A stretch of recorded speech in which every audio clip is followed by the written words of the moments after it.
All right. Looks like we got a few viewers tuning in. Welcome. Thanks for coming to the live stream. This is Charles Ginchard. We are here in Paris, Texas. You can hear the GP skis starting. We're about to start the second half of our day. So you're going to see Ski GP do their first moto. Then you're going to see us run through our entire round of motos, finishing the day with the GP skis second race of the day. So in a little while, you'll hear Joey Domang on the mic. You'll see Justin Smith in the tower. Hopefully we'll provide you some good-looking racing action here from Paris, Texas. But we're all coming back from our lunch break. We should be starting momentarily. Just depends on how long it takes everybody to get together. But you can, if I turn this mic up, you can probably hear GP skis are starting to warm up.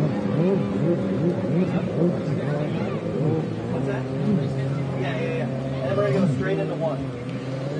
We're going to go straight into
Check.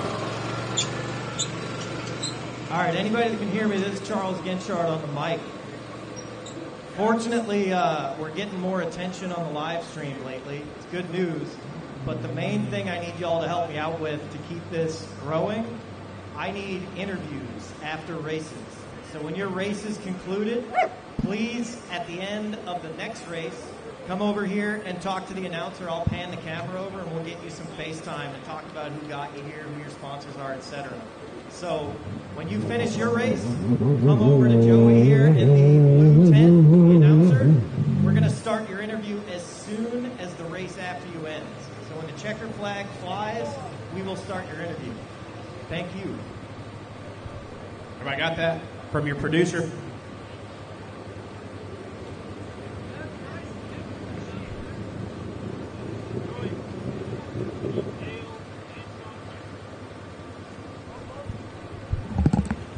Dale Swanson, Shanti, we need you to your race positions, please. All race officials, it is 3:15. We need back in place. Justin, can you hear me?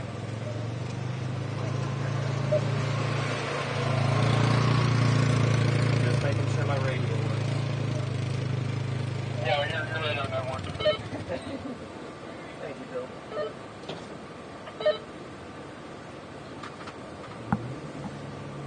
I don't know.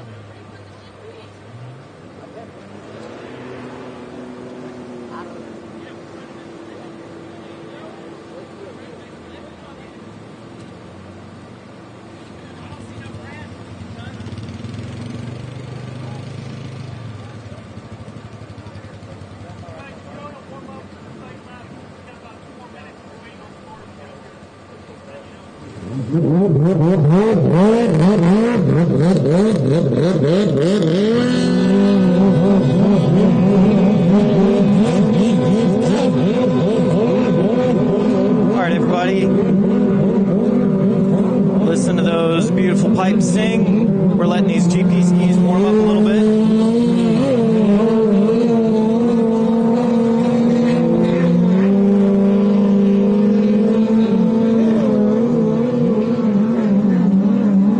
This is just a warm up. Our scorers are making their way back to the tower.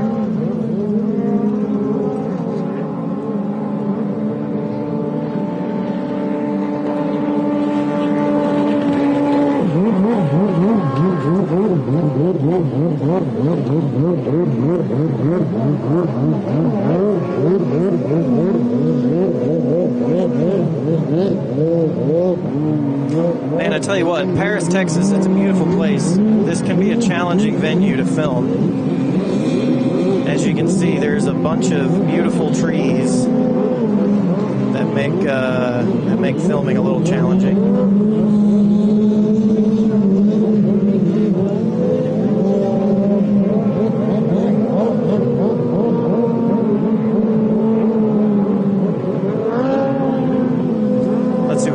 You're looking at Cooper Scheck-Snyder right now, who's following behind Rylan Webster, followed by Juju Bomir,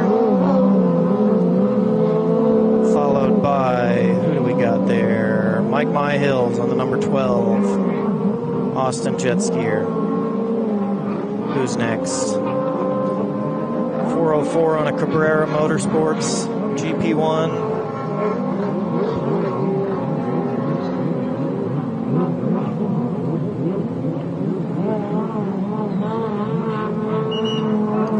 Schneider on the 410.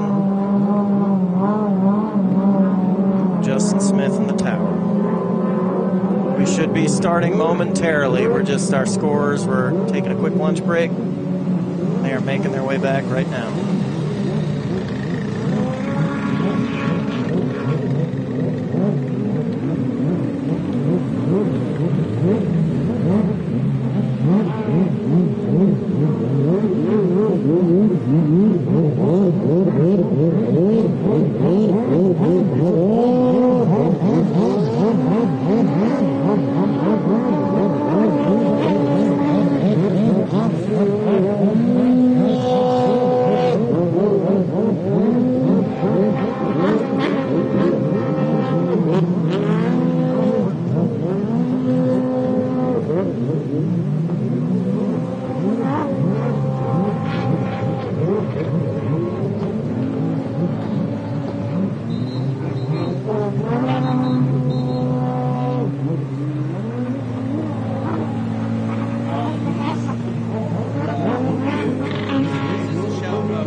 Again, thanks for tuning in, everybody. We're just coming back from our lunch break.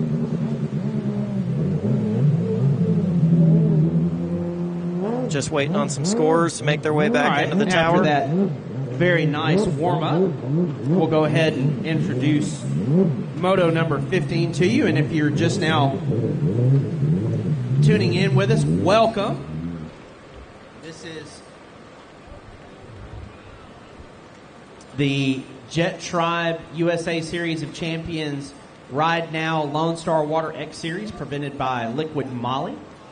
We're going to start out with Expert Ski Masters, GP, Veterans GP, and Pro-Am GPs. All the GPs.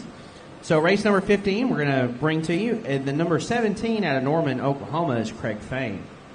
On the 104 out of Austin, Texas, that's Tim McGee. 413 is Brian. No, that's not right.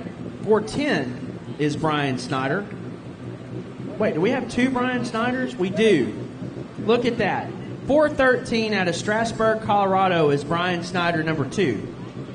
On the 28 out of Hesperia, California, that's Cooper Sheg Snyder. On the 127 out of Phoenix, Arizona, riding for Commander, Team Faith, Works H2O, Implosion, Ryland Webster. On the 299 out of Rockwall, Texas, OGO, Bell Helmets, 100%, Rain Cross Storage, that's Trevor Burns. On the 12 out of Splice Wood, Texas, riding Austin Jet Skier, it's Mike My Hills. And on the 410 out of Sulphur Springs, Texas, that is Brian Snyder. 85 out of Mississippi, riding for Performance Jet Ski and Cycle, Commander Industries, HRT, and Ross Products, that's Jules Hopkins. On the 186 out of Lavernia, Texas, that's Mason Katera. And finally, out of Lake Havasu City, Arizona, we have Jillian Bomber. And she's on the same, that's on the Webster boat. And I might be saying it could be beyond, it could be Boomer. Boomer.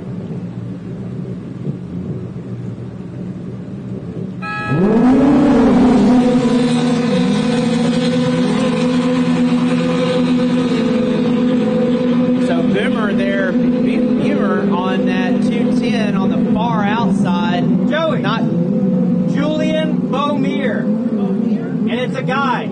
Oh, okay. Beaumier. Thank you. Charles, our producer, is in earshot, and I do have a radio, Charles. I can hear you. So with that Jet Tribe hull shot, Jules Hopkins, followed by Cooper Sheg Snyder, then Webster, then Snyder, then Burns. Beaumier there on the 210, riding up through the pack. My Hills on the 12.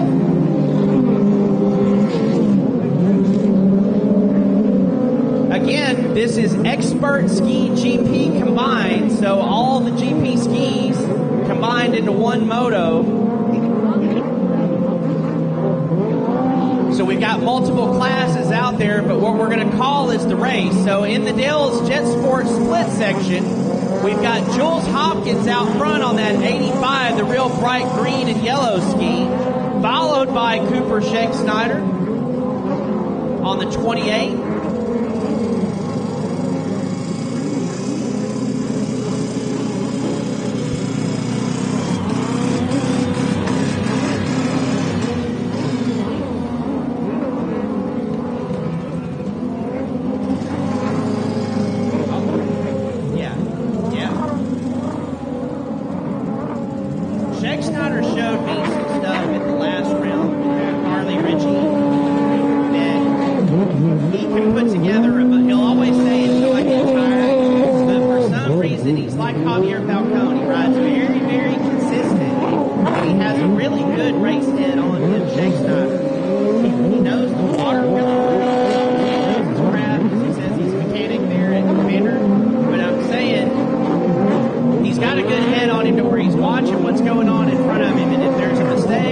That he notices, he'll capitalize on it. I watched him against Harley Ritchie, and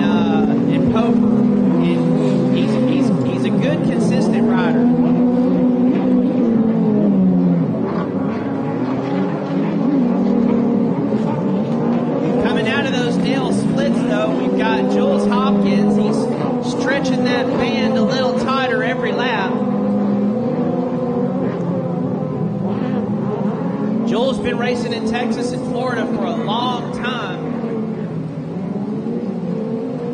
Always fun to see what he brings.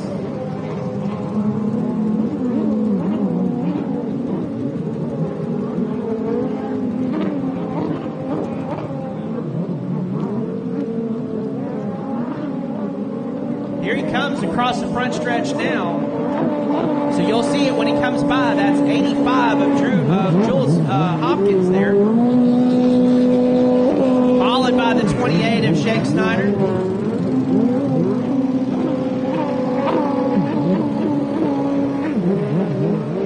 Now we got Webster there on the 27.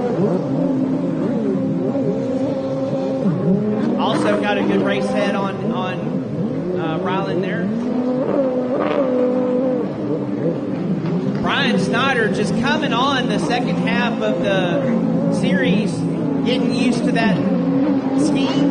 He built another one that's actually a little bit slower, and that's what he practices on. But now we've got Beaumere now racing up on that Webster 210, putting the moves on Brian Snyder. Back and forth they go. That is a battle for third right now. Snyder, though, in a different class, so he's leading his moto. Beaumere actually riding with Katera and Hopkins. So we got a mixture of pro, expert, veterans, and masters all out there. So Beaumere gets around Snyder now. Here comes your leader, halfway. Shake Snyder now, like I said, he's not that far back. He's really only about a buoy and a half to 2 buoys back. And he knows just to keep Hopkins there in striking distance to where if a mistake happens, and this water is getting rougher, folks. Webster, much of the same. He's about 2 buoys back, riding his own race, but looks up in front of him to make sure he's keeping pace with the 2 leaders. Ryland and Cooper actually in the same class. Beaumere now making great strides in front of, Snyder there has a little bit of a bobble. That's going to open up the door for Trevor Burns. No.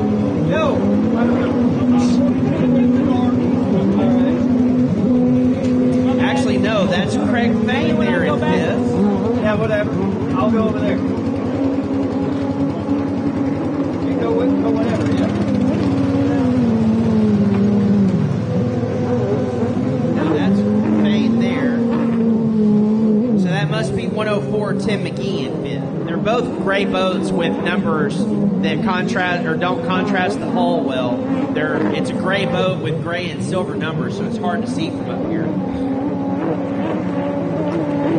Hopkins now getting into lap traffic. Oh, they both go down. Leader goes down in the front stretch. Big yard sale. Big yard sale. The hood comes off of Hopkins' ski.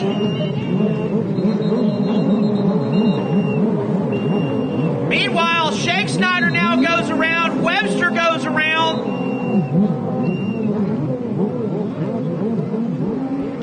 Get the hood.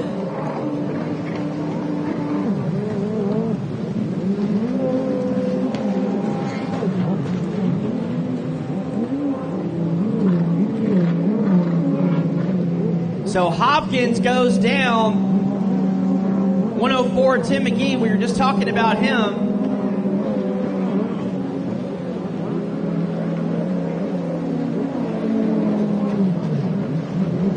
So they've got the riders safely out of the way in the shutdown area. The skis are floating outside of the course. So we'll pick up the racing action.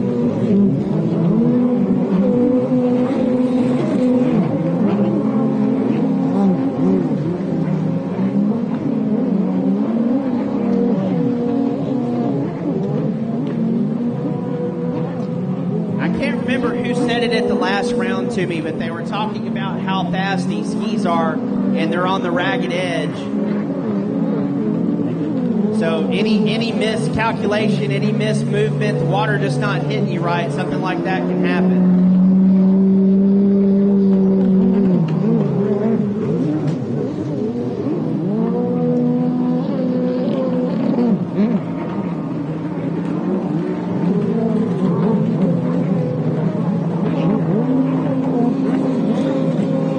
So now in the lead on the backstretch, all by himself, is Cooper Schexnayder, followed by Ryland Webster, then unofficially in third, Jillian Bumir. Thank you, Charles. On that 210, all out of the Arizona, California area.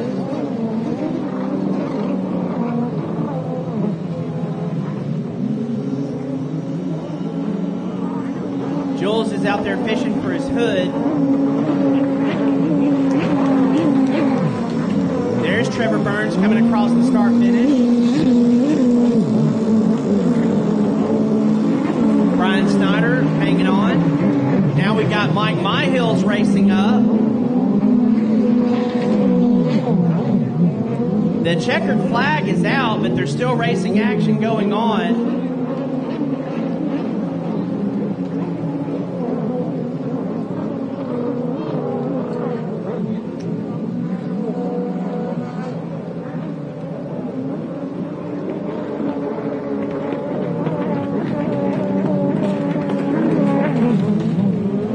So there's Cooper Schexnayder in the lead, followed by Ryland Webster. We got everybody clear of the shutdown area now, so it looks like McGee and get back.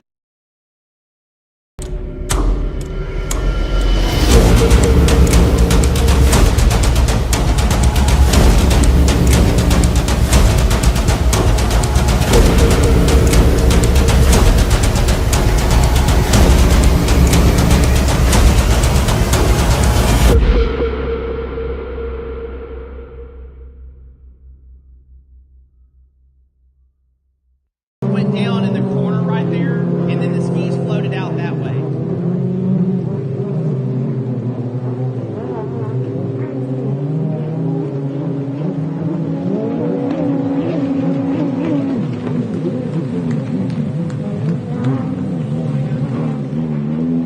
Everybody give those expert ski GP riders more round of applause. They deserve it. That's wild and woolly out there.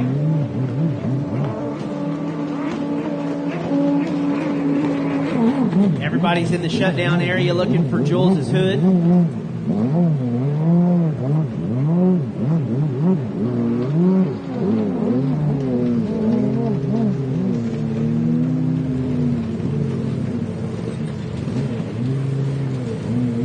No foam or any type of flotation in the hoods. Once they hit the water and they start taking on water, they immediately sink. It's not very deep out there, though, so confidence for them to be able to find it is high. Two people that were filming the races saw where it went, so they gave everybody a direction of where to look.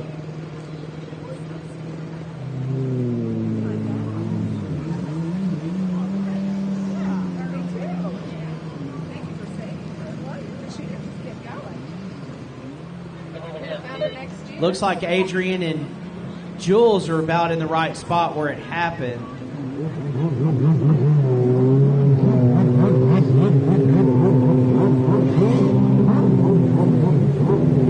It is bright yellow and green, so if any sunlight hits it, it will be easy to spot in the water.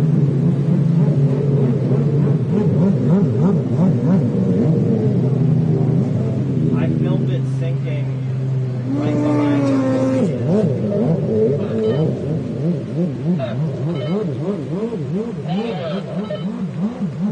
right about where Adrian is where I saw it go down.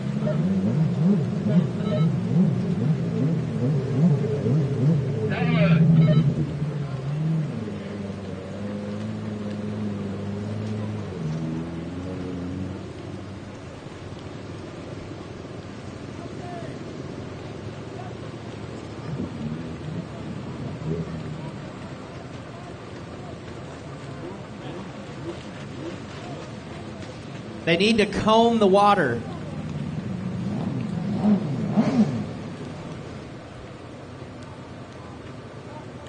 They found it! All right! From the depths.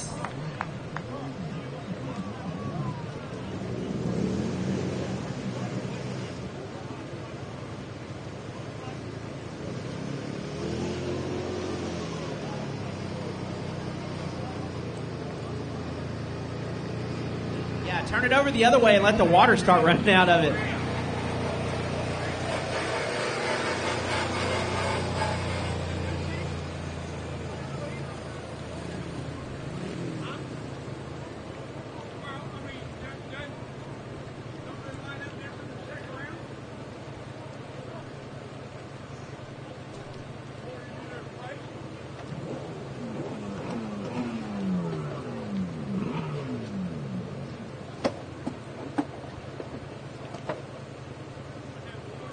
I got all that on film. I got all that on film, and I had the hood sinking on film. So I was like telling him, I was like, I promise you, it's right over there.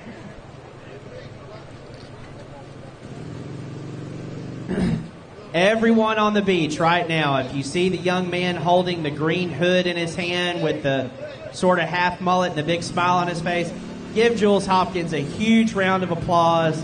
He was out there leading the race, coming around, putting on a show for us. He ends up losing his hood.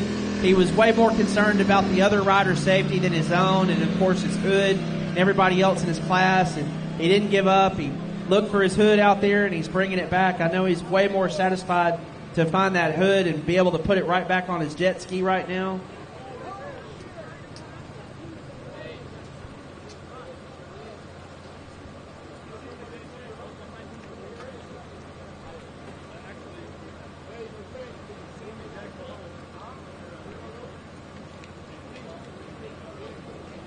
We'll have to add salvage to Jules Hopkins' repertoire of jobs.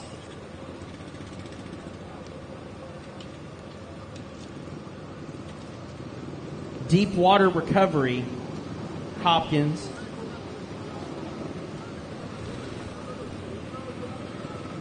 Charles, how did that look on camera, buddy? He's got a big thumbs up down there.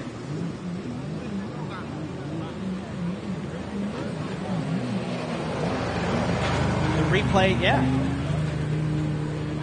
Again, after that little bit, we want to welcome everybody to the Jet Tribe USA Series of Champions series. This is the Ride Now Lonestar WaterX finale, sponsored by Liquid Moly, Jet Trim, Commander Industries, 321 Kawasaki, Dale's Jet Sports, Juaritos, Leisure Pools, John Caldwell Pools,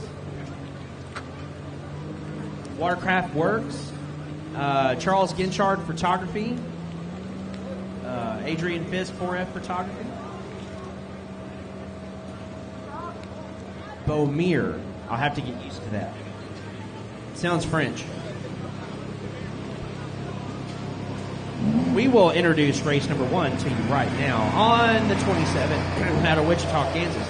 Riding for Big Fish Bell Bonds, Naughty Water Racing, Dad and Smith Racing against Trent Cornett. On the 52 out of Lumberton, Texas, riding for GTM. That's the Good Times Mafia Racing in JD 232 Racing and Salvage. That's Jaden Rosado. On the 160 out of Sulphur Springs, Texas, riding for Factory Jet Tribe Racing, Comnitech Gaskets, and Dale's Jet Sports, it's Andrew Bowe. On the UA7 out of Ukraine, Texas, riding for Works H2O Designs, TCS Marine, UA7 Racing, and Quinn Bras Construction, that's Felix Mironinko. On the 7 out of Houston, Texas, riding for Elite Optics and 4F Photography, that's Adrian Fisk. On the 106 out of Quinlan, Texas, riding for Travers Construction Group, that's Javier Falcone. And finally, on the 238 out of Princeton, Texas, that's that bright black and green boat, it's Nate Brazel. Jamie, where are the score sheets? Race 2 to staging, race 2 to staging.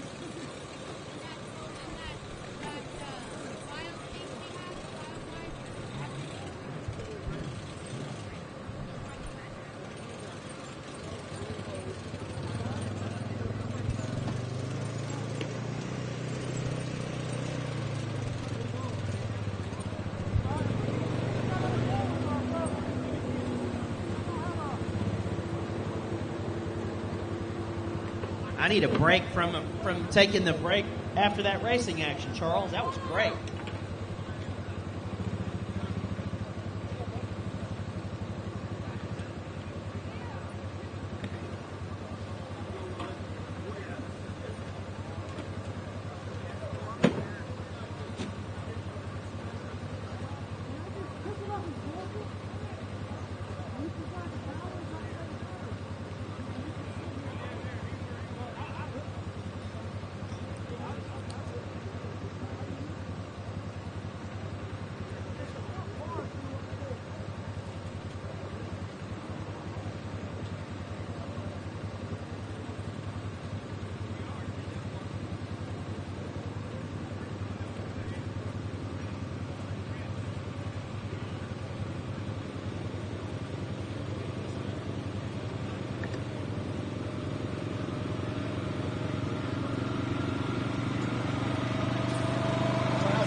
Race number 1, so this is the start over of our second half. Hey, Steve. We did Expert Ski GP, which you just finished watching. That was the last race of the first half. We want to be able to stream that twice. We know that's the race that most of our watchers, listeners, and admirers on the internet want to see.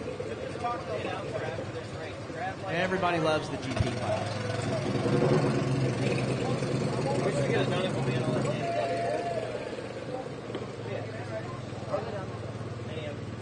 Who won? Yeah, thank Cooper.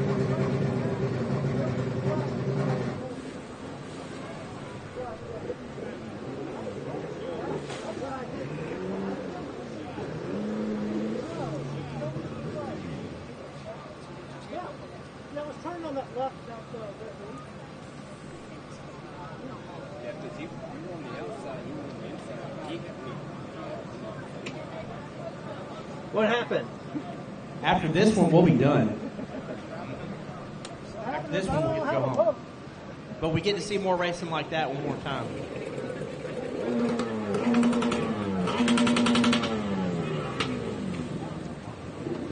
Hopkins is going to go back to the trailer and maybe slap on a little tape, redo a strap or two, or change a latch. He'll be back. I guarantee it. I want to say Cooper Scheck-Snyder. Race number 1. Race number 1. But there were quite a few classes on the line at the same time, so I won't be able to tell you everything. But Cooper Scheck-Snyder came across the line first.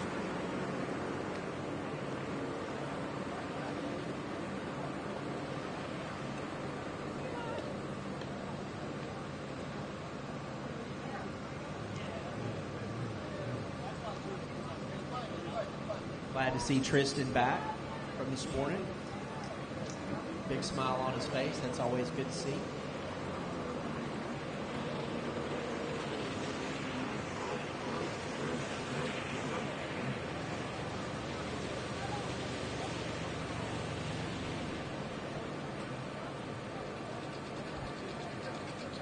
Race number 1.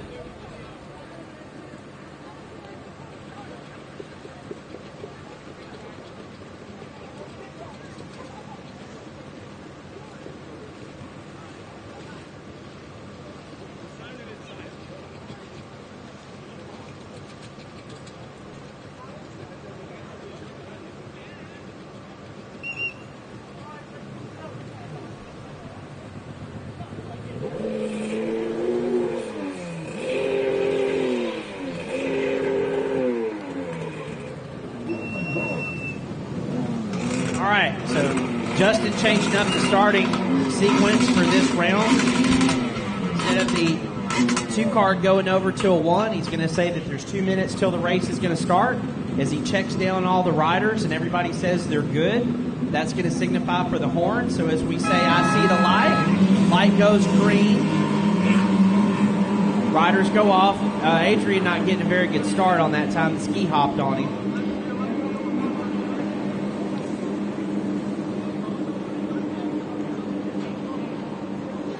Jaden in this one having to switch boats. Had a technical issue in the first round with his boat. So I don't know if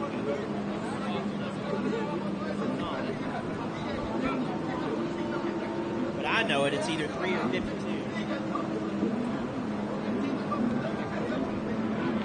So with that Jet Tribe hole shot, looks to me like it's going to be Rosado out front, followed by Andrew Vogt, then Trent Cornett, then Javier and Felix, Adrian Fisk, and Dane Brasman.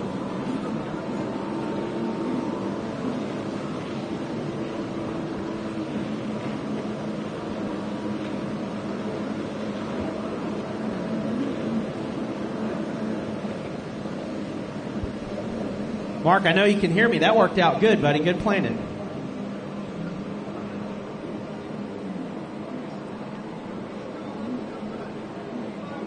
Now they're back into the Dale's Jet Sports split section. Andrew electing to take the outside. Jaden taking the inside.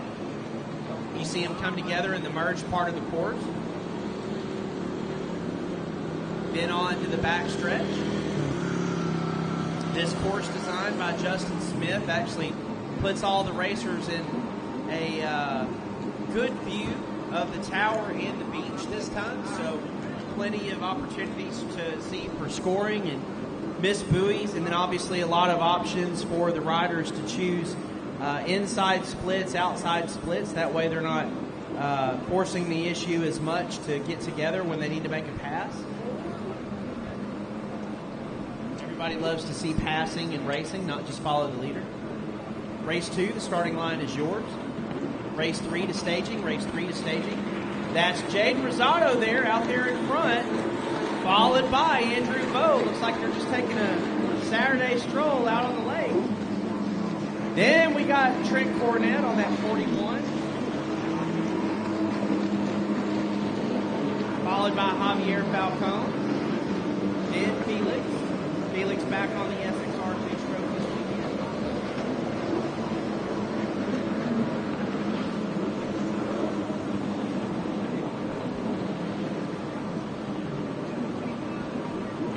Joey, I need you to hold the mic closer. Yes, sir.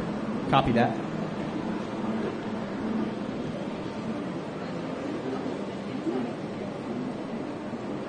So Rosado now back in the Dale's Jet Sport splits. Vo electing to just follow him. Trent, though, trying to ride up to Vo, is taking the outside section. Some of the racers coming and talking to me in between the breaks here, saying that the inside is very tight. You have to run it just right, but it is faster out there on the advantage. The outside is much further out. It feels like you're riding for forever. But then when you come back around, if you do it correctly, they say you can make up time. So again, big shout out to Justin Smith for designing this course and giving riders opportunities for passing and catching up, doing what they need to do. We got Rosado out front, holding up the 2, I believe. Then Andrew Vogt, still right there. They have separated themselves from third place, which is Trent Cornett. Then Javier Falcone. We'll see Javier a lot more today. Felix, will also see him in another class.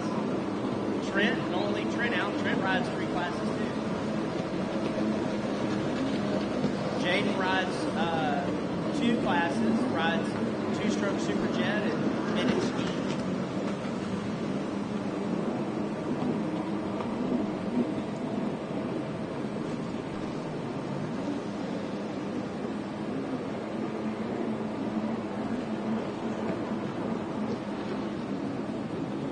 So Bo out there still in second place, coming out of that Dale's Jet Sport split.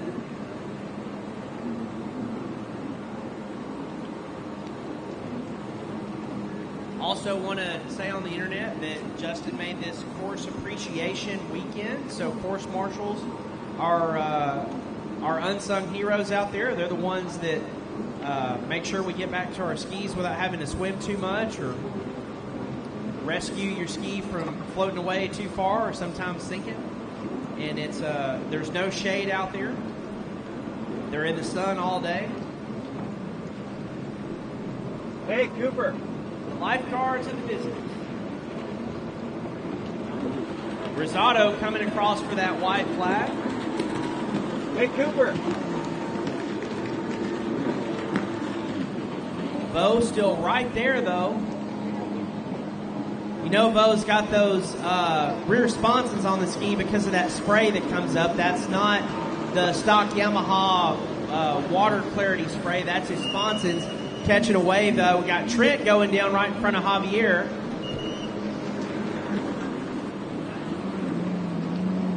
That opens up the door for Felix.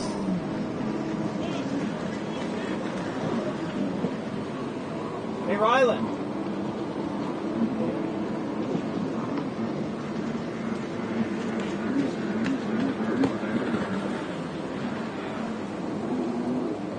Hey, Ryland. You grab Cooper?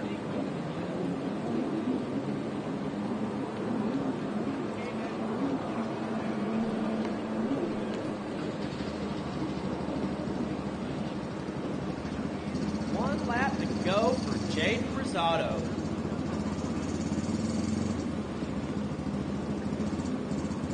I want to remind everybody that 30 minutes, you have 30 minutes after the race as the results are posted to contest whether they called it right, missed a buoy, or didn't take the black buoy.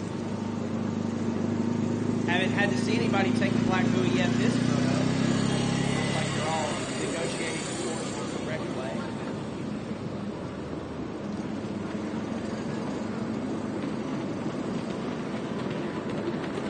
There's Jaden taking that checkered flag, and he's going to ride all the way through to the shutdown area. Go talk to Joey in the orange right over there. Please, thank you. Jules, go all the way back to the area. Have a bit of a breather until all their mates come across. If Jules was close by, I'd rather him, but he's far I don't know away. how to talk. Javier.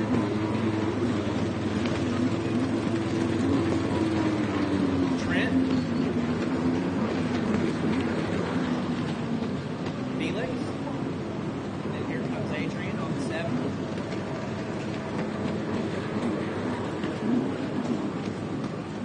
Joey.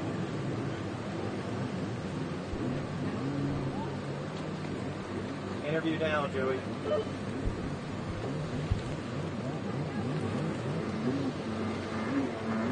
Joey.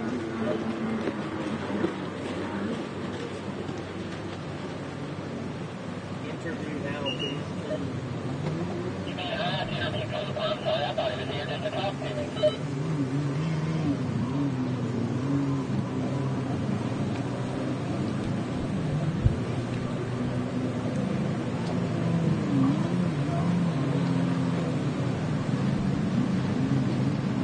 It's okay. I will ask you very easy questions. Charles, can you see me, buddy? Yeah, go. Yeah, okay. You're running out of I know time. so we're here with Moto 15 winner, Cooper Shakesnyder on the Commander. So, Cooper, tell us where you're from and how long you've been riding. I'm from Goodyear, Arizona, and I've been riding pretty much my whole life, actually. But I've only been racing for about 8 years. So, tell us a little bit about your boat and who helped you get here, and if there's anybody watching at home who you'd like to thank. I ride a Commander GP1. I'd like to thank Steve and my dad for helping me get it out here and put it together. And my mom supported me at home on the live stream. Can't say it any better than that. Everybody give an enormous round of applause for Cooper Shakesnyder, number 28. That was a good job, buddy. He's a heck of a rider. Got a good head of hair on him. He was impressed. I said his name right the first time, and I said, well, there's a bunch of Shake Snyders where I come from. But I had a good time talking with Cooper at the last round. I started following him since, and he does. He wakes up in the morning bleeding jet skis. Guy works hard all day long and rides in the afternoons. So, all right, number 2. Charles likes that. We'll get through these interviews, guys. I promise you. I'll get better at them. You'll get better at them. You just keep winning, and we'll keep doing them. Thank you, Charles. That felt wonderful. On that 21, parts unknown, is Kelly Willis. On the 25, out of Frisco, Texas, that's Elijah Jasper. 32, Fort Smith, Arkansas, Nick McMillan. 77, that bright white boat out of Bologna, Arkansas, is Buzz Page. On the 517, our points leader out of Houston, Texas, that's Justin Flanagan. And I started calling him the Iron Man this morning on that 2003 Rockwall, Texas, Abracadabra surface restoration. That's Charles Stackhouse.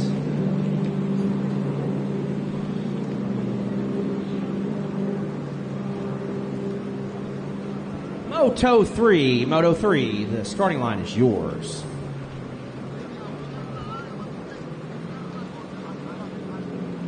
So around and round they go. Who is going to get the Jet Tribe hull shot? We're about to know. Looks like the 21 of Kelly Willis. Now check that. That's the 11, which we don't know. It said Sin on his shirt riding earlier. There's Justin Flanagan now in 7. Here's our next interview. So we got 2 of them here. Charles, you want to pan over or No, wait? Okay. no, the race. We'll wait. They're here. They're doing what you said. No, the race in between the race. Okay, gotcha. In between. So Flanagan in 2nd.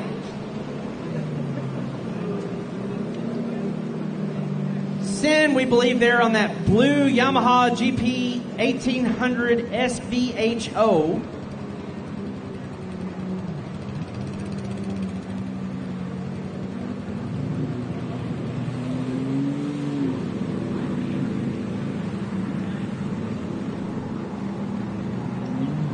Good job. So on the Dale's Jet Sport splits, we've got Buzz Page. We got a rider down out there, actually, on the Dale's Jet Sport splits. Looks like that 25 of Elijah Jackson. On that black and yellow Sea-Doo. Here comes Sin. He's even making some adjustments to his ski mirrors out there while he's checking his mirrors, making sure nobody's behind him.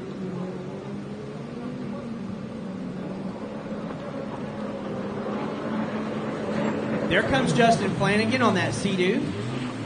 Justin out of Houston, Texas. Scrooston. Then we have Buzz Page, and there's a battle for position with Buzz Page there. McMillan on that 32. That's one of those Josh Teague boats, always bright yellow and blue out of the Teague camp. Then there's our Iron Man, Charles Stackhouse. Rides more laps on the... Well, him and Lewis Ryler ride the most laps on the Runabout.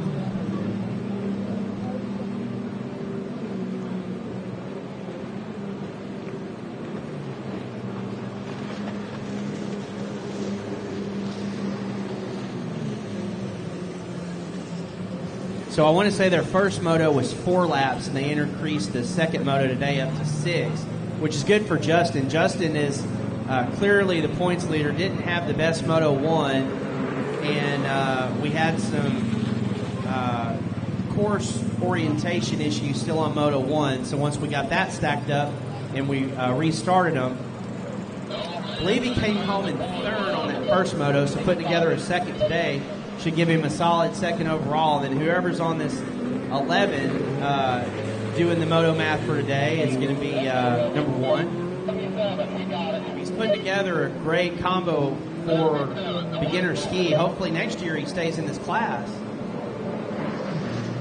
Flanagan, not being able to, though, chose to run the whole season in beginner. And you only get one in beginner. After that, you have to run into the amateur runabout stock class. So he'll be with his buddy Greg Sewell and Cooper Caldwell, Tim Miller. In Stackhouse, there on the 2003, he's going to graduate out of the beginner class and move into the 1100 rec lights. So we'll see him racing with Ashley Sewell and Taylor Greenwald and the Weibels.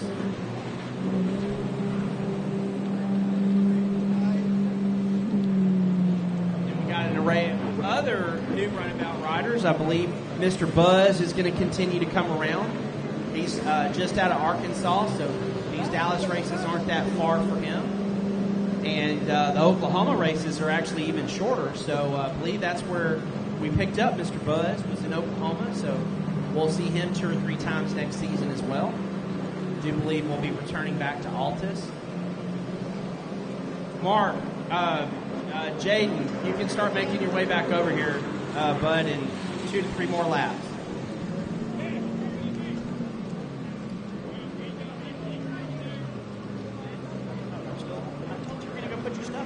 Oh, I know what you're doing. I know what you're doing.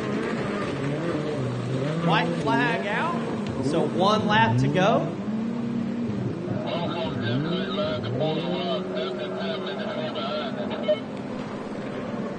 Here comes Justin Flanagan. He's going to take the white flag.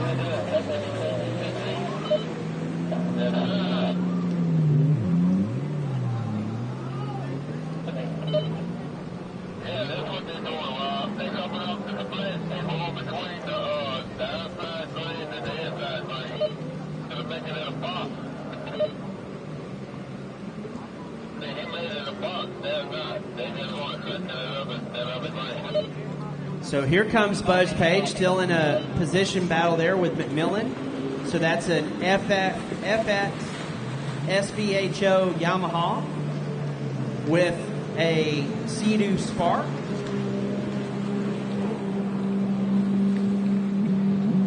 So is Yamaha going to continue to make the EX, or that's it for the EX, and now we're going to have this Jet Blaster thing? Yeah. Anybody go to the trade show?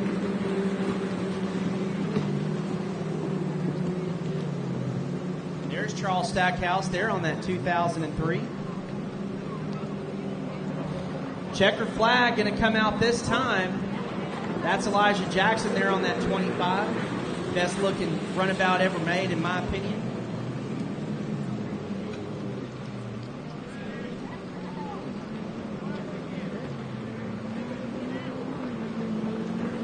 Your winner on the 11 GP, holding his hands up, he's going to ride straight through the shutdown area and turn around.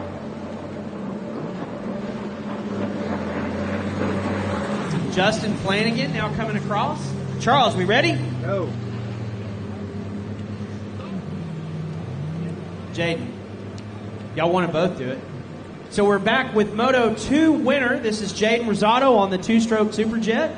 Out there riding his brother's ski because your ski, your brother's got one with a problem, so he's riding yours. They're going to double duty. So tell us about the water conditions out there for Moto 2. It was pretty clean. It was Andrew. definitely smooth water. It helps to get a whole shot, but water was flat. It was pretty nice. So what did it look like when you looked over your shoulder and you saw that bright orange superhero coming back at you every lap? Got a little nervous and I bobbled a few times, but other than that, it was good competition. I love racing against them. Okay, so do you have any sponsors that you'd like to thank, or are you actually looking for a sponsor? Who got you to the races?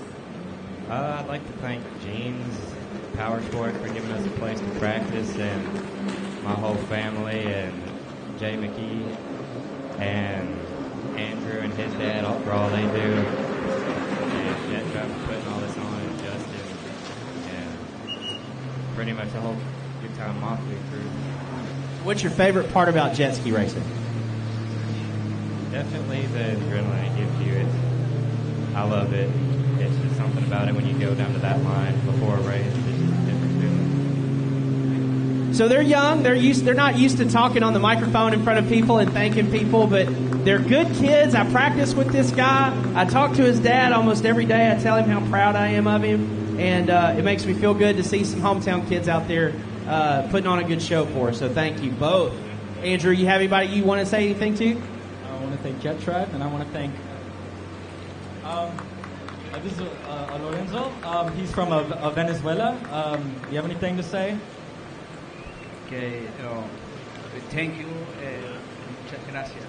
Un poquito español, poquito English. Agradecido, Andrew. Mi champion. I just want to thank him. He's been my holder for the past few motos, and it's been a whole lot of fun. And I want to thank Jaden Rosado right here for making it just so much fun to be out there. It's but win or lose, I still have a whole lot of fun racing with them. Thank you. If Batman ever wore orange, it would look just like this, guys.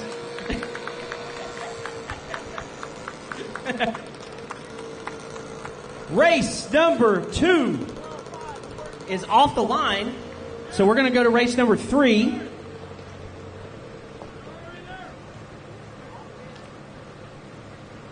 On the 3, out of Lumberton, Texas, riding for Good Times Mafia. We just got off the mic with his brother. It's riding Rosado. That was a mouthful. Back on the UA7 out of Ukraine, Texas, riding for Works H2O Designs, TCS Marine, UA7 Quinn Brothers Racing. It's Felix Merninko. On the 33, out of Saudi Daisy, Tennessee, riding for Chase Plumbing. That's that real, it's got the American flag all down the side of it. That's Cash McClure. On the 279 out of Lake Havasu City, Arizona, riding for Killer Frog, Pro Watercraft, High Speed Industries, Jet Pilot, TC Freeriders, it's Colton, Grinwald. And finally, on the 405, out of Oklahoma City, Oklahoma, riding for Hamilton Customs, Thrust Innovations, VP Fuels, Amsoil, and Smith Racing, it's Christian Bank.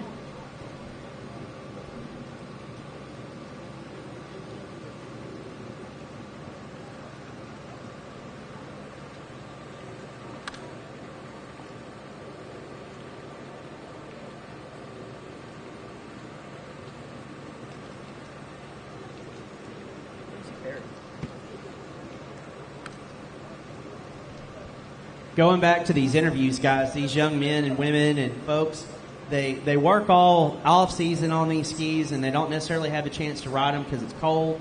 Then when it starts warming up, they go out in their wetsuits and they start riding them, and then they get ready for the races while they're still dealing with school and spring break. We start racing in the early spring, and it goes through the summer. Things actually get a little bit easier because you can go practice on the weekends. You don't have school and different stuff. And then, of course, like right now, when school starts, and we finish up the season, it puts a little bit of added pressure, but you've already had the spring and the summer, so you kind of know where you're at. Rylan and Andrew in a points battle for the championship.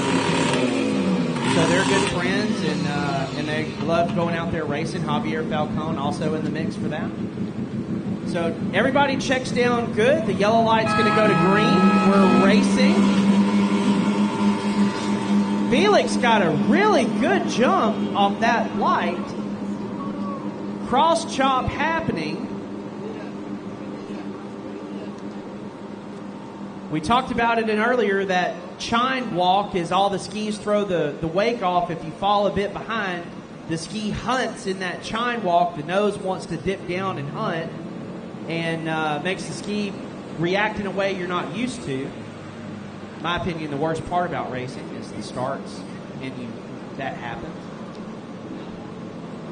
Like Jaden said, best thing is to be out front where you don't have to deal with any of that. But coming around for the Jet Tribe hole shot is going to be Cash. So that 33 out of Tennessee out front, followed by Christian Bain, then Rosado, then Grinwald, and then Felix. Those SXRs, they can get a really good start. They're heavier in the nose than the Superjets are, so the SXRs can get a good jump off the line. But the top end on the Superjets being able to run a bigger top end now gives the Superjets the advantage on the straightaways and on top end. The SXR digs a lot harder in the turns, and the Superjet Very, very superior on the straightaways.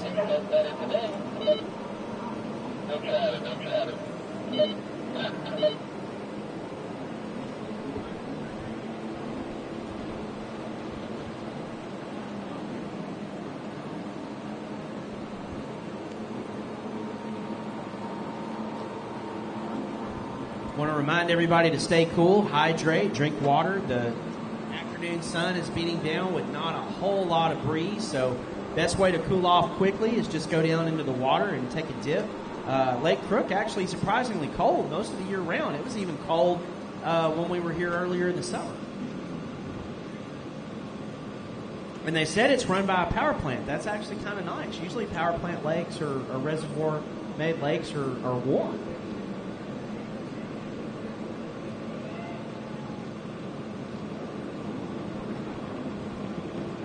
Look at Cash getting low into Trey.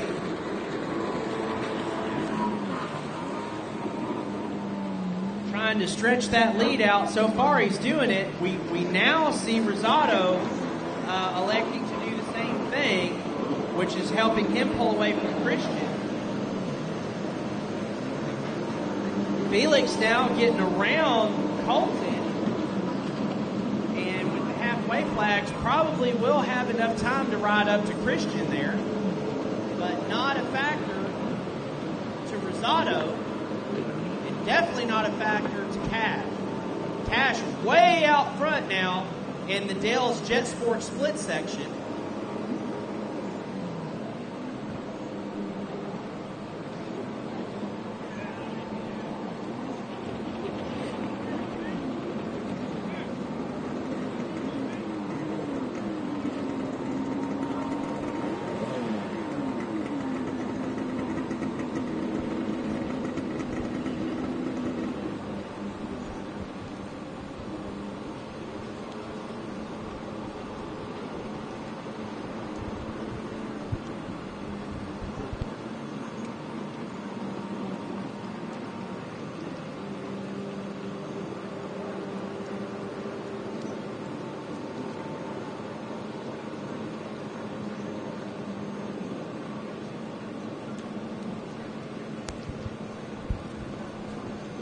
All right, back down low in the tray. White flag flies.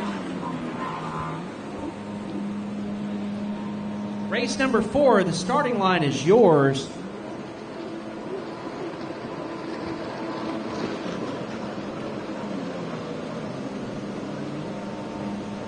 Cash McClure out of Saudi Daisy, Tennessee.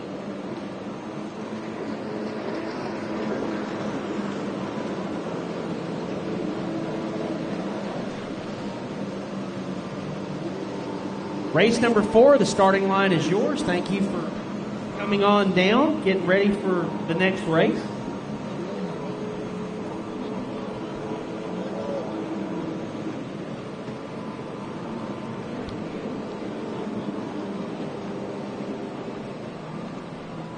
Have not seen that 85 ski show back up down here yet. They've got plenty of time to work on it, but definitely want to see Jules Hopkins back for the second race.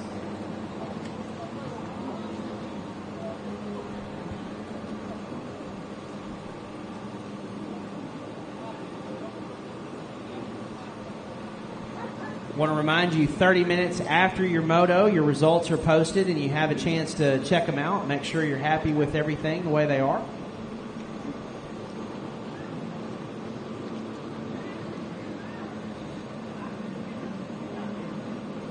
So last time by, Cash McClure getting down low, going to do it again. Now he's going to stand up and hold his hand up in victory. Great job, Cash.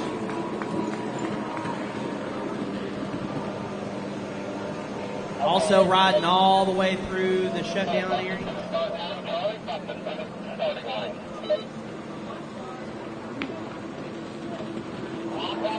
We need the winner from Moto number 2, beginner runabout, rider the 11 GP 1800R. If you want to have an interview on camera, this is your opportunity to do so. The opportunity has passed.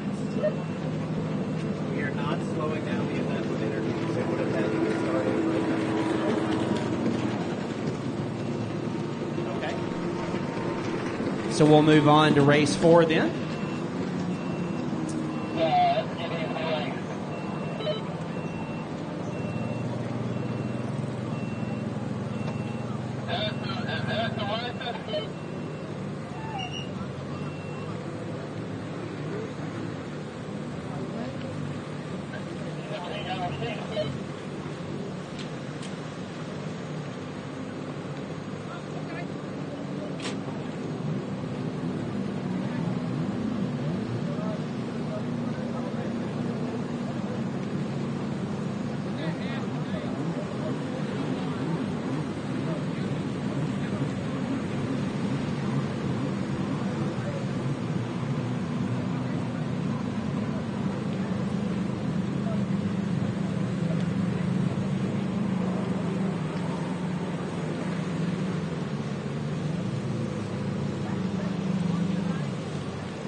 So on the 149 out of Dripping Springs, Texas, Easy Racing's Brianna Weiler. On the 11 out of Montgomery, Texas, riding for Race Lab Tech, Ashley Sewell. On the 404, Lake Havasu City, Arizona, Jet Pilot, Quinn Racing Ministries, Pro Watercraft and High Speed, Taylor Greenwald. On that 405 out of Wichita, Kansas, riding for 405 Motorsports, it's Jackson Lloyd. And on the 636 out of Round Rock, Texas, riding for Alchemy, it's Matt Reeves.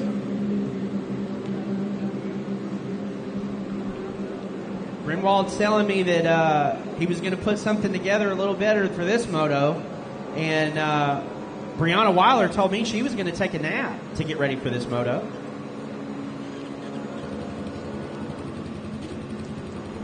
Can't say how proud I am of Miss Brianna. She's a wonderful rider, a wonderful human being, and she pulled a couple of hole shots on Cooper Caldwell at the last round, so Cooper and John not having that. And your Jet Tribe hole shot again goes to Brianna Weiler. But Greenwald a lot closer now, like he said he would be. So Cooper actually pulling the motor out of the EX and going to have it freshened up at Dean's team. Ashley Sewell there coming out in third. Then we got Jackson Lloyd in fourth, Matt Reeves in fifth. That, of course, all unofficial.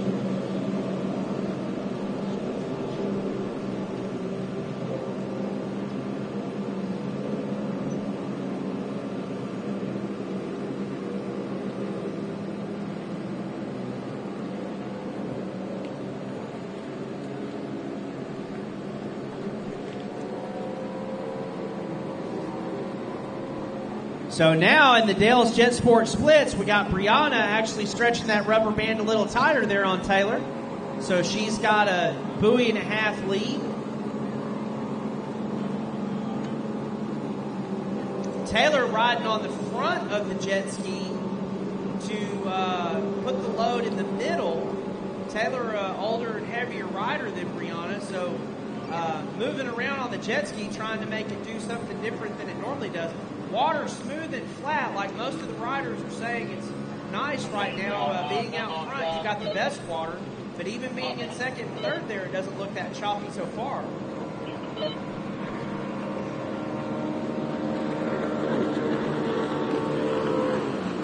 Yeah, Miss Brianna is stretching out to a good lead on that one. There you see Taylor on the back, then getting set to go through the middle.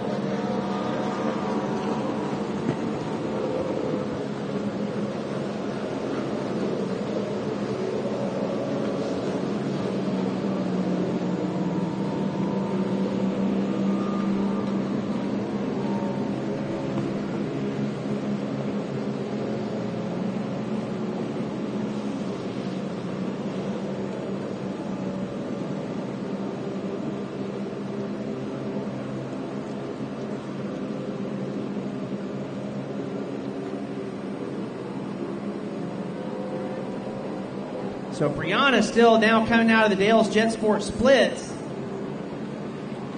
Oh, I'll get to you in a second, sir. Give me about 2 more laps.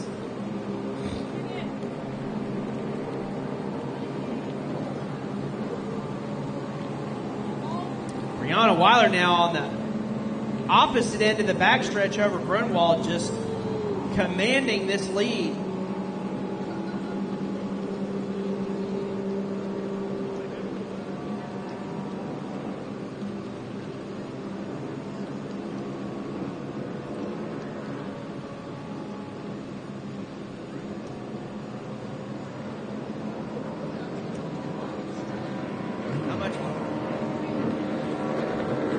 Halfway now, 2 laps, holding out the 2 card halfway.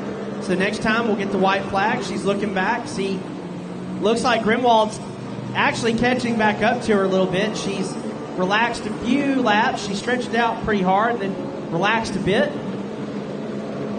Grimwald not relaxing. He's still charging.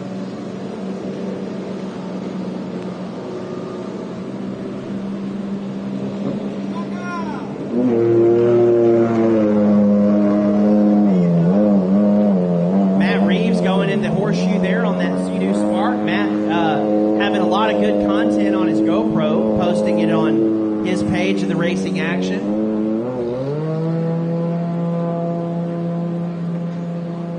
Now I apologize for my voice or different things you may hear me doing. I've been under the weather all week. We finally got some rain here in Texas. We've been desperately needing it, and with all that, my allergies came with it. They have not left.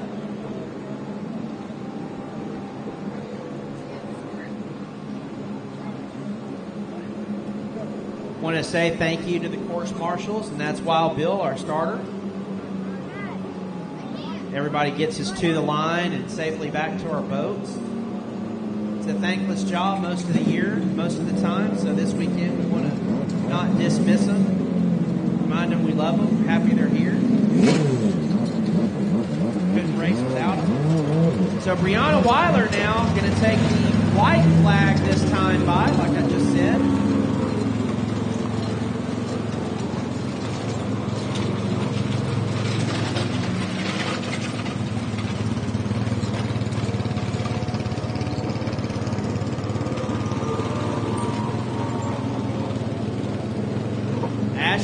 There in third, real comfortable there. Jackson Lloyd not able to race up to her. Matt Reeves there behind Jackson. They've pretty much stayed the same spot since the start. The smooth water not really friendly to the Sparks.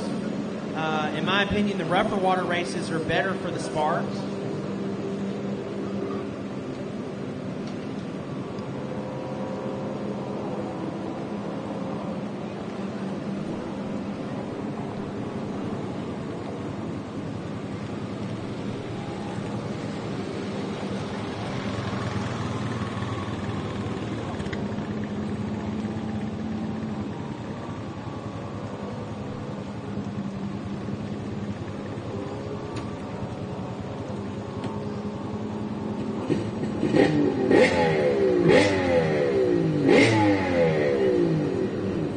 So this time by now, coming out of the Jet Tribe splits, Brianna's still on the outside. Not too many people look like they're taking the blue split course during the part of the races. So Brianna is going to take the checkered flag. That's 2 for Brianna today, so give her the overall. And Taylor, I believe, has been second both times. So we'll move to our interview from the last race. Cash, come over here, bud, where the camera can see. So I'm here with Cash McClure, number 33. Tell us where you're from and who you're riding with.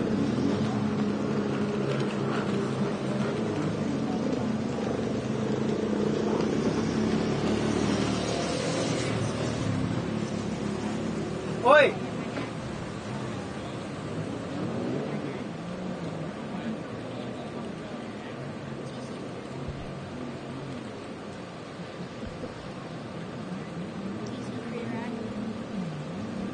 What are you riding and what are you racing? What 2 classes?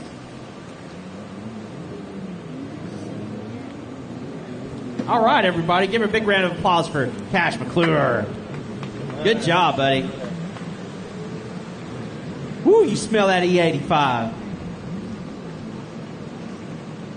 Smells like an episode of Moonshiners out there.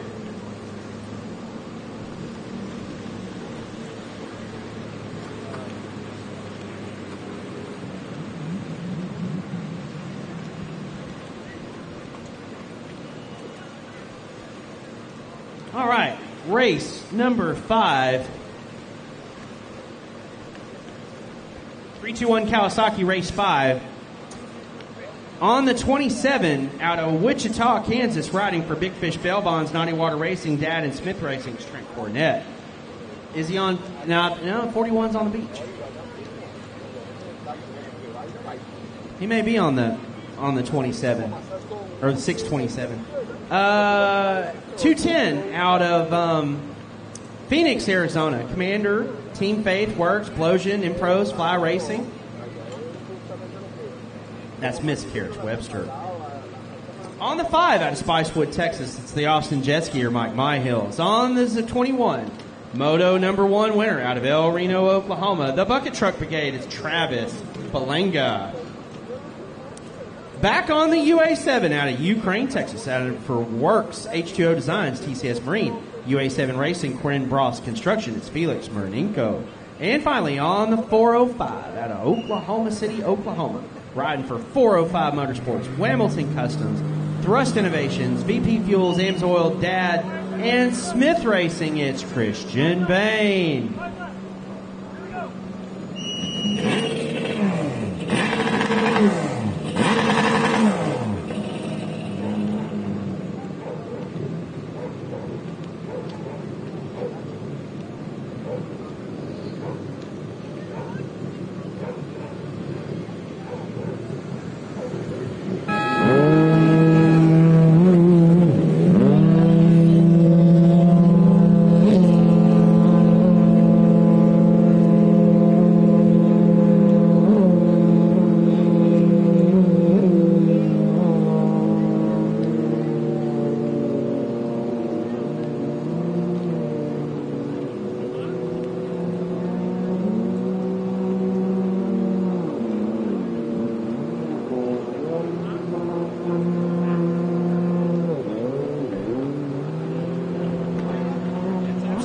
So all these races are combined motos. All I'm doing is calling out what is the race order. The way you finish in your class is different. Looks to me like the Jet Tribe whole shot, though, is going to go to Felix Murnenko, then followed by Trent Cornett, then Travis Malanga. He was having a little issues on the corners there.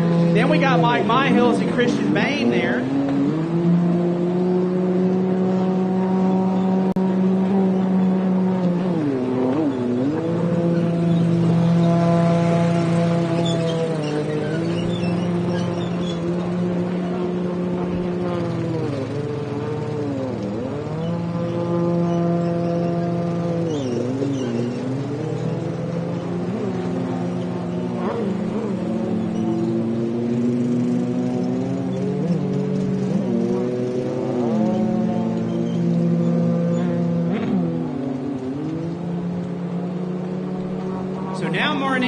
Knows that Trent's coming, so he goes ahead and gets out of the way. That's exactly what that was. Felix was looking over his shoulder and knew that Trent was coming. He's not going to risk his points or anything going on here, so he's going to go ahead and let Trent by. So race for the lead there is Trent Cornett. They're in a different class. That's smart on Felix where nothing happens to either one of them and he holds his position. Felix developing a good race head. So your new moto leader on that bright gold and black and gray Commander is Trent Cornett.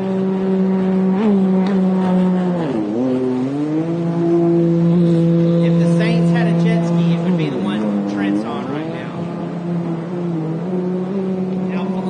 Not getting the start that he's used to. Usually he's out in front of all these guys, not really getting the best start this time, and he's doing his best to try to ride up. He will, before before the race is over, he will get up to Felix. But the way that Trent's riding, I don't believe he's going to have anything for that GP ski.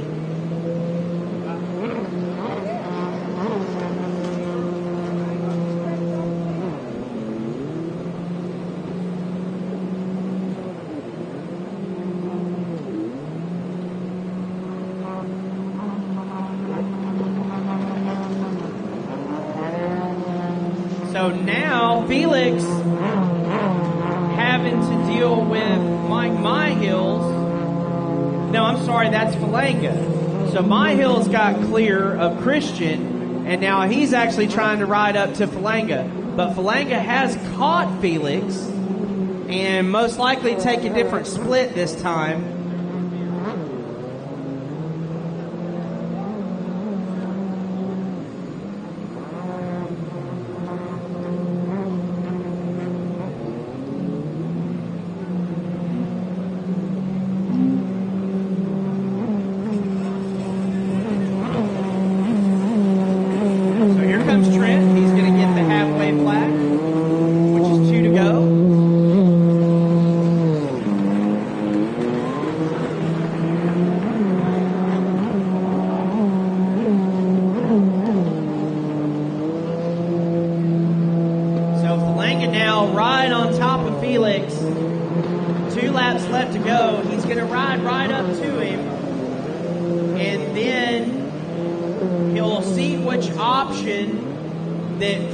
Takes into the Dale's Jet Sport splits, and Felix pretty much all weekend staying with the inside on the green, which is a better line for Felix. He's doing the outside this time, so Travis saying, okay, I'll make the inside work for me. Travis is a strong rider. That bucket truck brigade. So here they come out of the merge. Travis Falanga now putting the moves. Green, yeah. Felix knows he's in lead in his class, so he's just letting the faster guys go. Smart. Now they're going into the backstretch out there. You see this afternoon Texas sun that's getting ready to start setting behind the clouds, so it puts that good twinkling shine up off the water. George Strait sung a famous song called "Looks Like Stars on the Water." When you look out there and you see the twinkles, that's actually what he's talking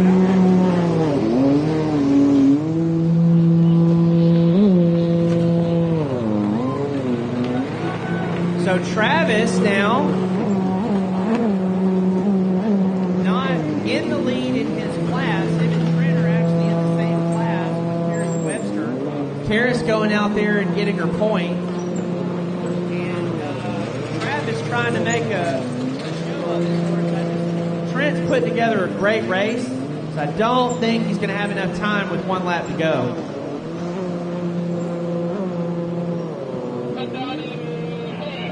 So we got Travis Falanga down on the outside split. We got a rider down on the outside of the course. There is no course marshal over there. Myhill sees it. You can definitely hear where Trent is on the golf course. On the golf course, you can definitely hear where Trent is on the race course. No water box on that ski.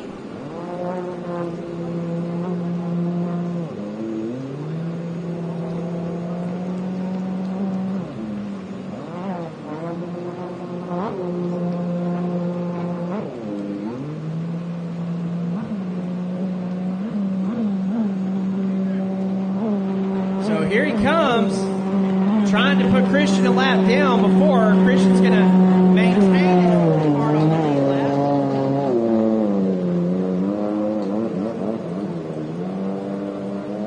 Falanga gets back up, so now he'll be our last person. Did Grimwald say or not? And Brianna's not coming either, so no runabout in the race, but Grimwald might be down there long too.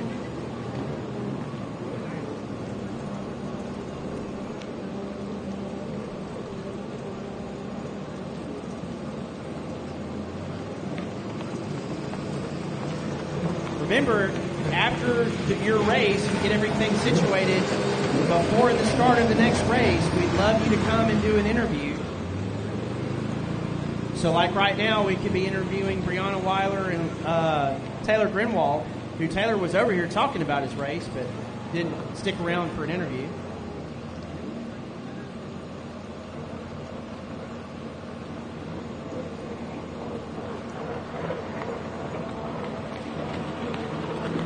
There's Travis. Disappointed he fell. You can tell by his body English. So, interesting fact about falling. The amount of energy it takes for you when you fall to get back up on your jet ski is the same amount of energy to ride one lap. So whenever you fall, it's like adding a lap every time, which isn't something you want to do. Jet ski racing very hard on your endurance and your upper body. Definitely takes a talent to do it.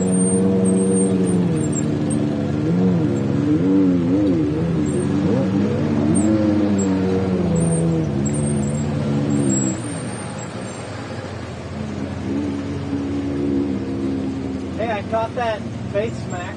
There he is. I was zoomed So we right can do in on you it. when Here's you caught the a handle pull. Moto winner from I was zoomed right in on you when that. Charles isn't on the mic, but he's got it pointed close. So we're here with Taylor Grinwald, Moto 2 winner for the day. So Taylor, tell us where you're actually from, because there's a bit of confusion on that.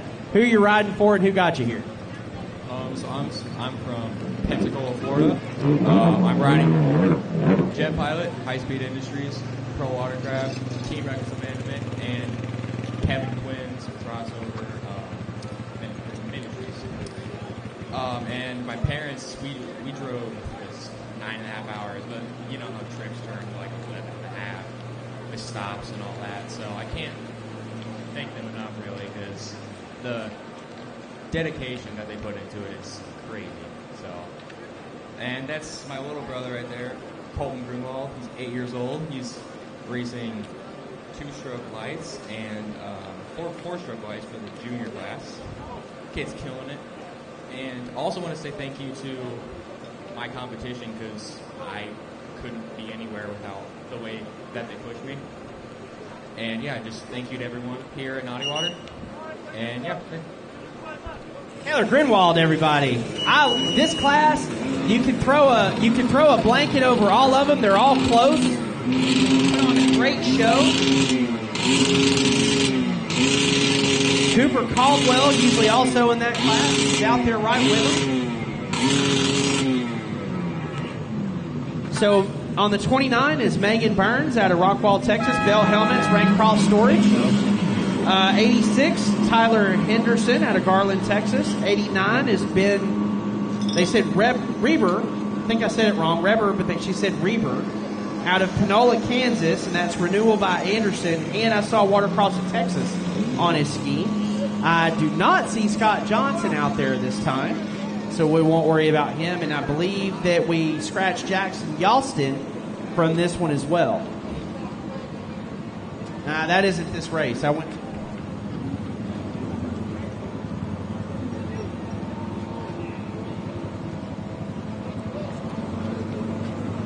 My bad. This is race 6, not 9. That was a flip of the page wrong. So getting that Jet Tribe hole shot is going to be Hendrick Smith, followed by Andrew Bowe on the 160, then Ty Katera on that 376, then Nate Brazel on the 238, followed by, that's going to be Eric Grinwald on the 279. Sorry about that. It was a fully.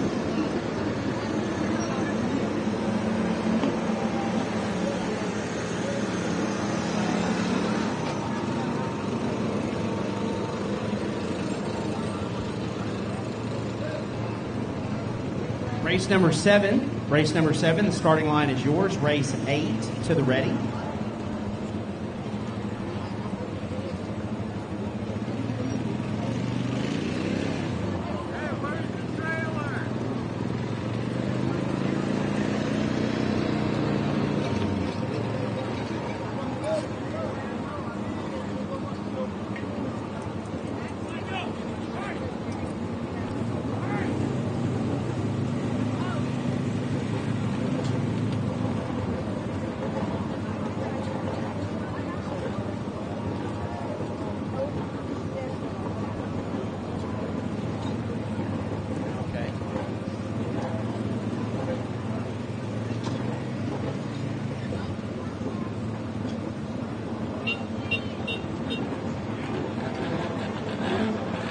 got Hendricks there out front, riding all by himself, followed by Andrew Vo.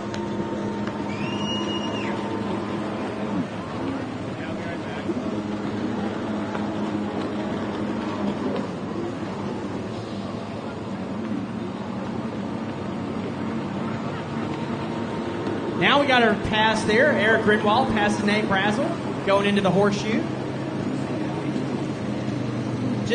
Nate's a really good rider, and I just hate to see that SXR not doing as hot as it used to against these Superjets. These 760 Superjets with all these handling modifications are just a superior craft. We got Nate down in the horseshoe there. He's back up underway, though.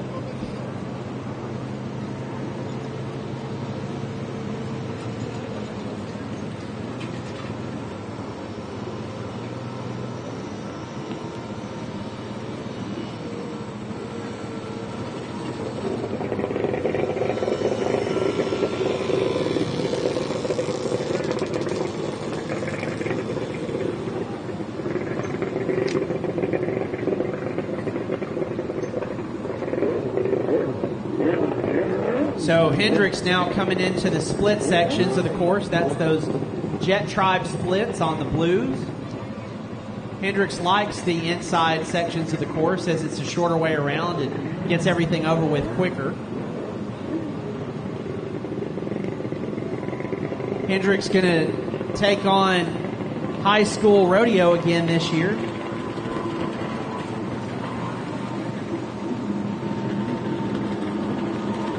Hendricks goes to Liberty Hill High School, which is a rival of my high school in the state. We usually end up being of the Final Four teams in high school football. So Justin and I usually around the Thanksgiving weekend or the first weekend in December will start to banter back and forth about whose high school football team is better. And I'll be honest with you, Liberty Hill's been good a really long time, and we're just now in our era, and we've got something special. But Liberty Hill is a wonderful town, wonderful community. They all rally around their kids. They play that wing tee, which is crazy to watch. Here comes Nate Brazel on that 238. Looks like we got Sports Spec getting ready for their next round, final of the day.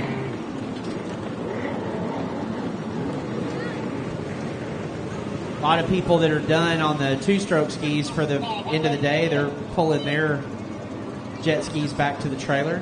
So we want to ask everybody to be careful around the boat ramp area. We're going to have a lot of activity around the boat ramp here for the rest of the day.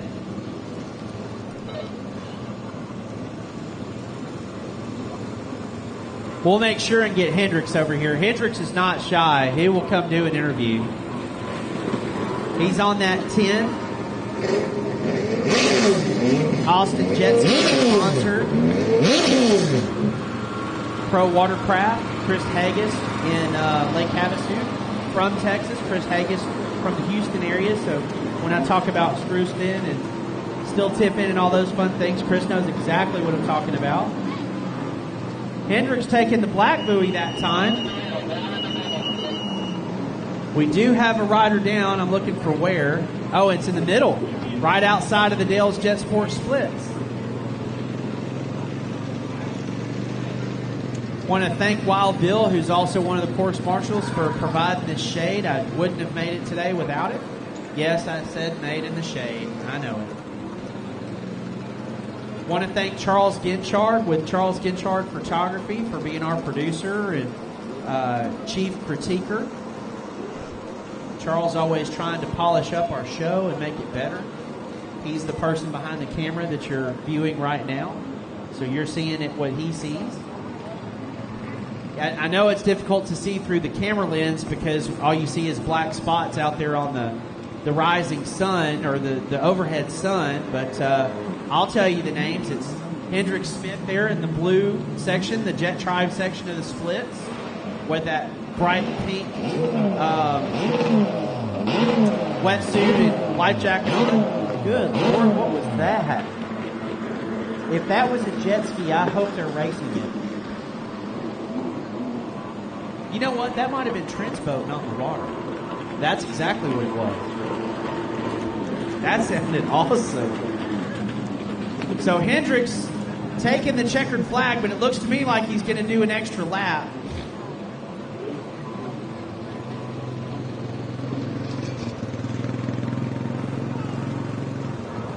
Nah, he'll be all right. So there's Eric Grunwald there on the 279.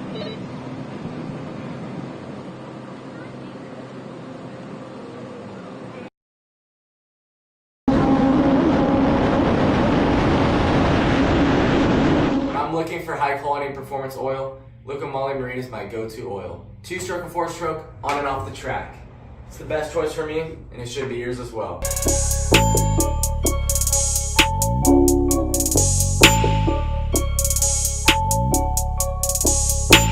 Blowing down my jet ski.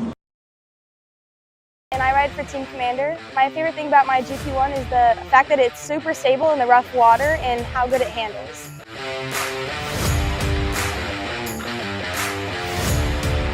My name is Karis Webster and I race the Commander 1050 GP1. My favorite thing about this ski is it's the perfect transition from junior lights to the GP class.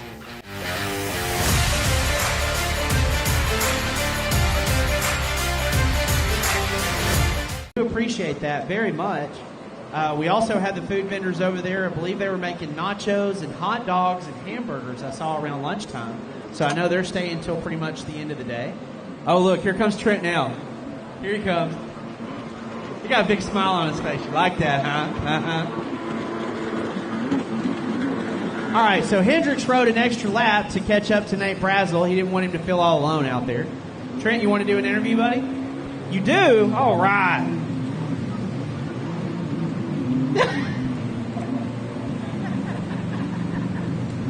Charles, if you could zoom in on the smile on this young man's face right here, right there. Yeah, tell us all about that blowdown of your jet ski. Well, it's a little bit quieter than it used to be. Water pipe in it. A little bit quieter. So who brought you here? What are you riding?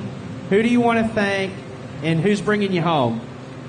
I want to thank my mom, my dad, Dale for fixing up my 2-stroke, Justin for being the best racer there is, you for being the best announcer there is, Tristan, prayers for Tristan, and my mom. My mom's going to take me. That's wonderful, bud. Trent Cornett, always love seeing you on every jet ski you ride. We're going to see you later today on the Big 41. You look great on that. And how was the first week of school? That was really good. It wasn't that bad. Still a lot of homework, though. So he's looking for somebody to help him with his homework. He had mentioned that with me, too. So if anybody's doing, what did you say? It was math and English, right? Yeah.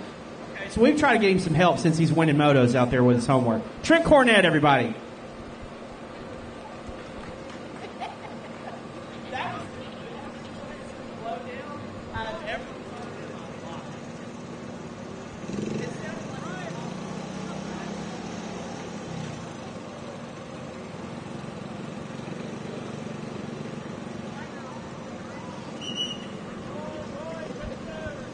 All right, I'm glad I got that interview out of the way because this is going to be an exciting sports spec finale.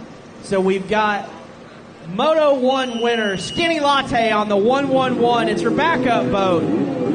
Second place on the slowest jet ski out there is 502 Charlie Bumpus. Little bit of room to make up on that 910 is Craig Ingram. He's going to put on a show for us out here. 2-minute hold, 2-minute hold. We got a 69 there. That's the overall winner on GP. That's Joey Malden. Then on the 72, we got Sean Whitaker out of Dale's Jet Sports.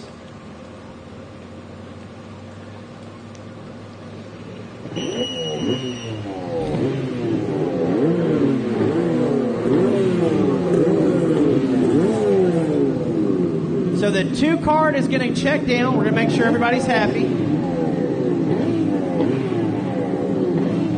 Once everybody nods their head, The light will go from yellow to green, and we are green flag racing. Ingram telling me he's not going to hold anything back on this moto, and he's going to do everything he can to get out in front of Skinny. They're all starting. Sport Spec is all starting on the inside, and Sport GP all on the outside. So Joey Malden on that black ski on the outside. He's running an 1100 triple Kawasaki, and that is not a stock blaster hull. That is an R-Pod hull. So that's what he's in the GP ski class or GP sport class for us. But with the Jet Tribe hull shot, that's Joey Malden in open,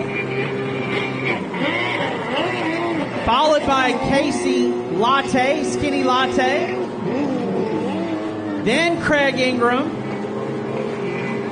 Then a blaster getting a little redemption there. In fourth place is Sean Whitaker, followed by Charlie Bumpus.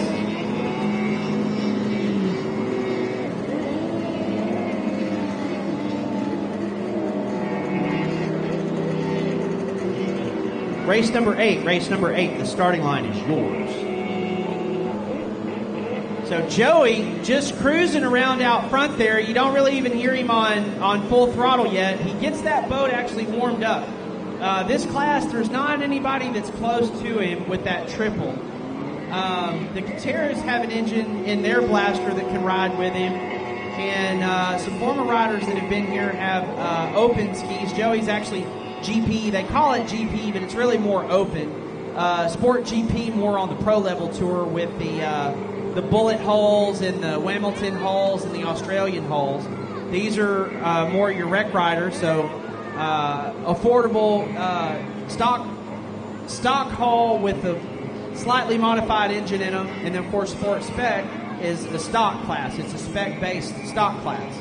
So Joey's not running the same thing as everybody else. That's a triple with hot carburetors and a dried out exhaust, as you can hear. And then the HX there that you're about to see come around, the white and yellow, we call them the crawling bananas, are running a 720, about 100 horsepower boat. They're only going about 50 miles an hour. Joey's going over 60.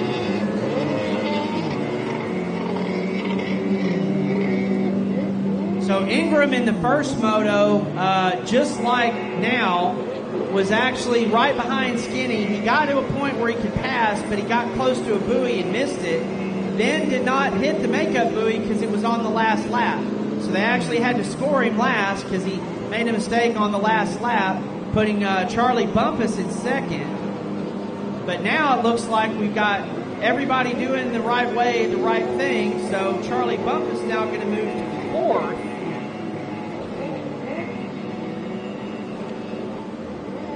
Sean Whitaker possibly on the box for today.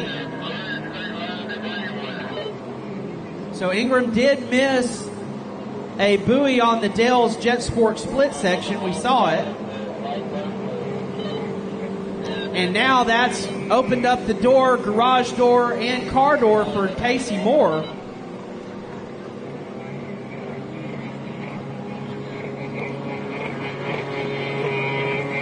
Now Joey's got the boat where he likes. Like I said, it takes him 2 or 3 laps to get warmed up to where it doesn't like full throttle. It actually likes about half to 3/4 throttle until it gets everything moving right with the fuel and the oil and the water. But then once it starts to get a little bit of heat in it, that's the difference. When it starts to get a little bit of heat in it, these triples, that's where the performance really comes. They aren't the best to start out, but boy, do they sure finish strong. So now we'll see if Ingram comes around and hits the black buoy. He's got time this time to do it, which will score him back.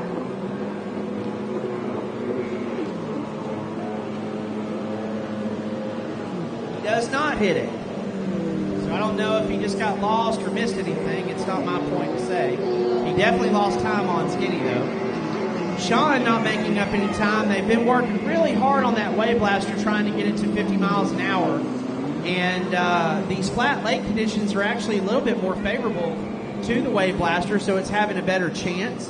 The rougher conditions is what the HX is like, but today, this Lake Crook, Paris, Texas, the blaster has a shot.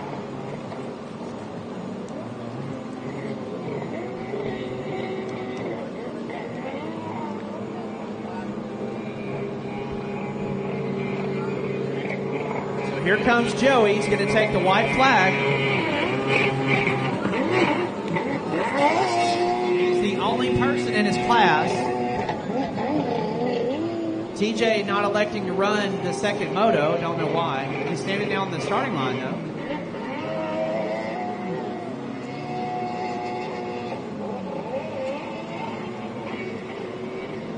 So Skinny there, coming out of the outside splits, followed by Ingram. They are going to take the white flag this time by. Or the checkered. I can't see what he's holding up. Yeah, it's going to be the white.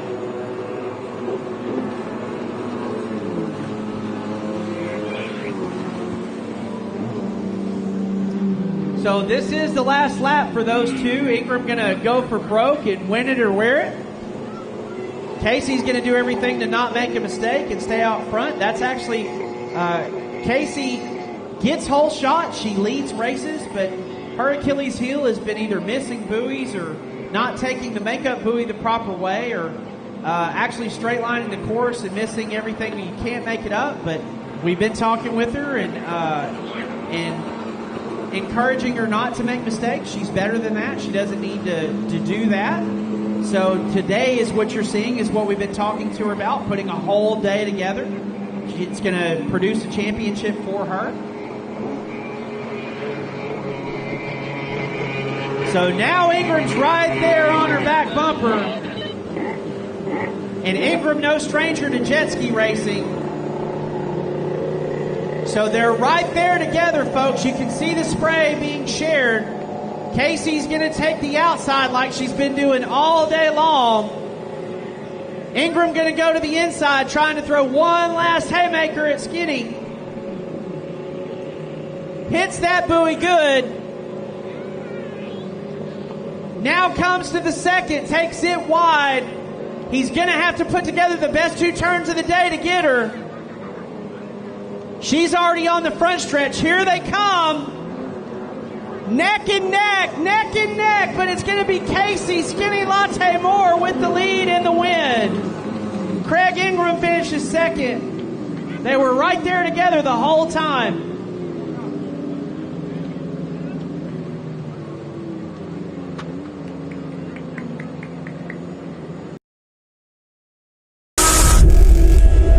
Hey guys, it's Taylor Smith. We're here at Jet Trim getting some new mats for race season. Let's go inside. Hi, Callie. Hey, Taylor, are you ready for those new mats? Yep, let's get started.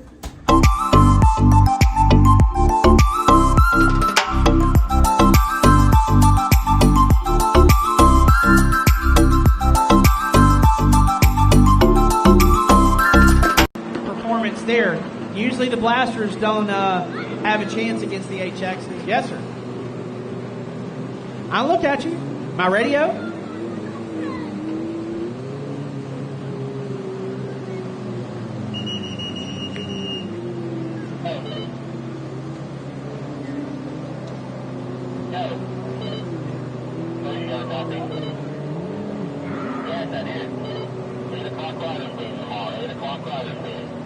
Okay, we heard from the powers that be that the riders meeting tomorrow morning is going to be at 8 o'clock. That's early. But we have a long awards. We have a really long awards tomorrow. Charles, what are you doing down here?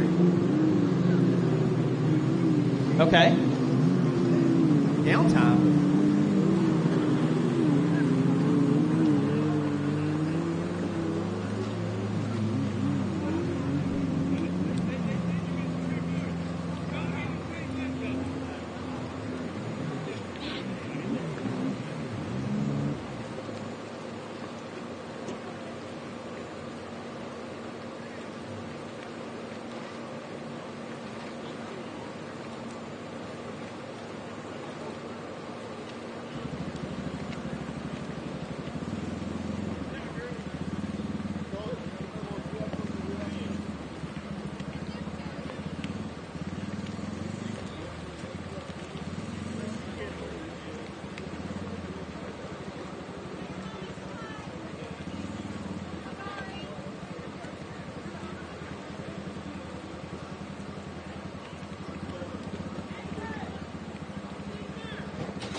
right, everybody, I'll go ahead and announce. I believe we're on novice 4-stroke lights. Looking at Javier Falcone right now, coming on the inside start. All right, so with the whole shot, Jet Tribe whole shot, Javier Falcone, Andrew Bowe going for broke. Javier shuts the door and the back door on Andrew. But he's still on the porch. Javier's trying to get away from him. Oh, Andrew cuts it short. Javier goes wide. Going into the Dale's Jet Sport splits.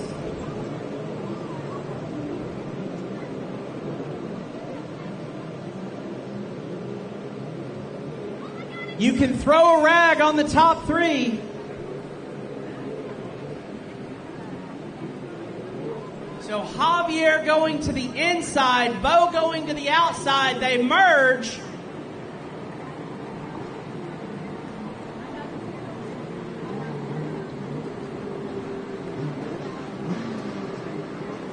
I know we usually say Holland Javi, but this weekend he has been the Iceman.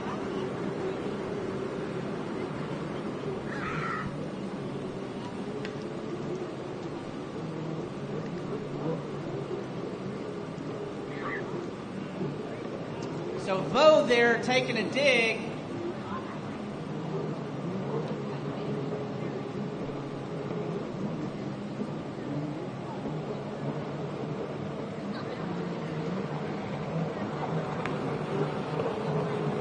So Javier there still out front. Bo behind him. Felix doing his best to try to race up. And then Trent also right there.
Charity coming to do this.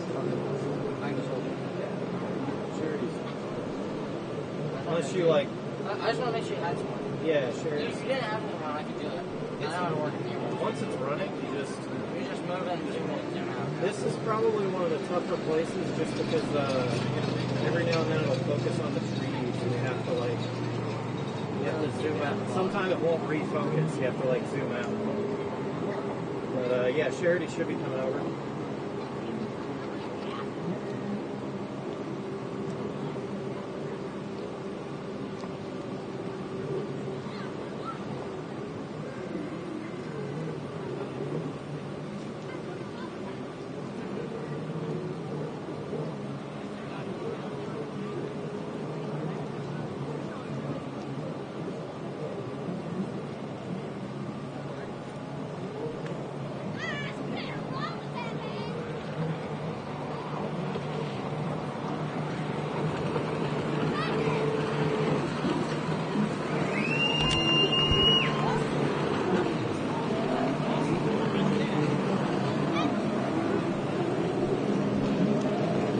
Y'all are hanging it down up there at Miss B's Snow Cones. Javier still in the lead, taking the white flag, and Andrew Vo still behind him. Then we got Felix and Trent. Everybody's, the way they started is the way they're staying. One lap, I don't think much will change.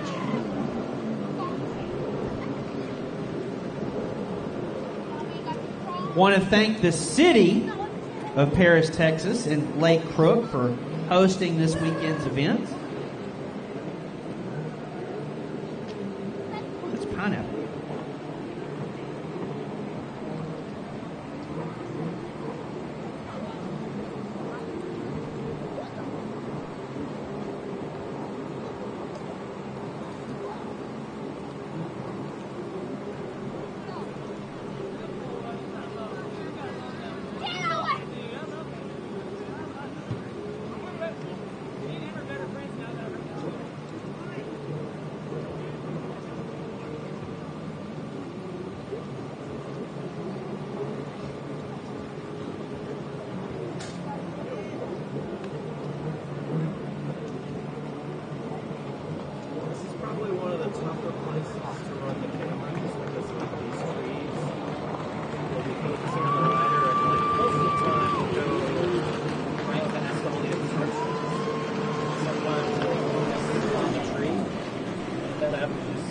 Quickest way to get it back is just to go all the way. We didn't get that answer for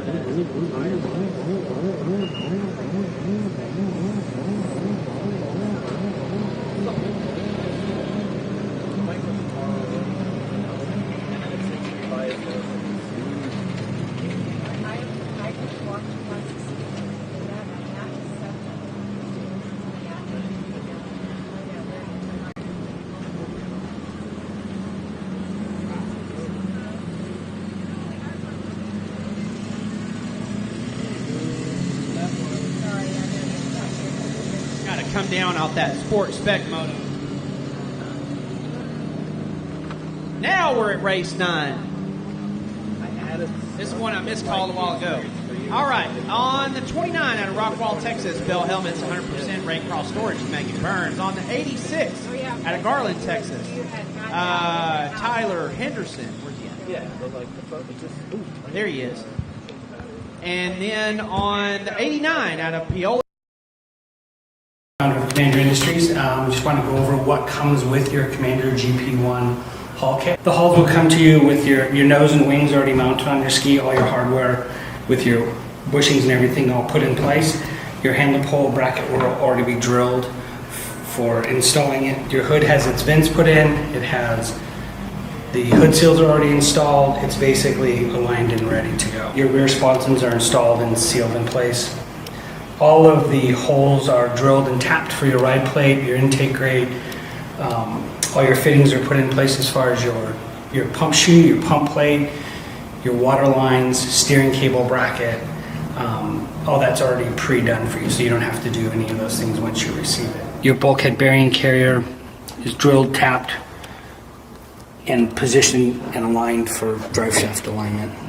You have your fittings for your steering cable. One of the cables is for steering. One of the holes is for steering cable. The other one is for your, if you utilize a drop nozzle, 2.5-inch stainless steel exhaust that goes all the way through with a sealed on the end with a billet aluminum bezel. Because we've already drilled, tapped, aligned all your engine driveline components, then you have to just transfer everything out of your SXR and into the new hull.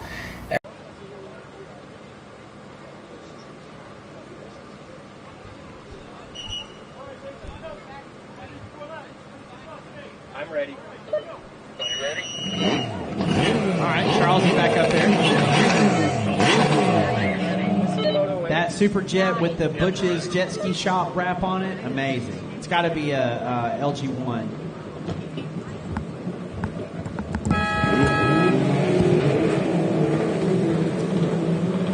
Oh, 86 pulled his lanyard. Oh, and he got such a great start in the first moto. But that's why it's beginner ski. You give yourself a chance.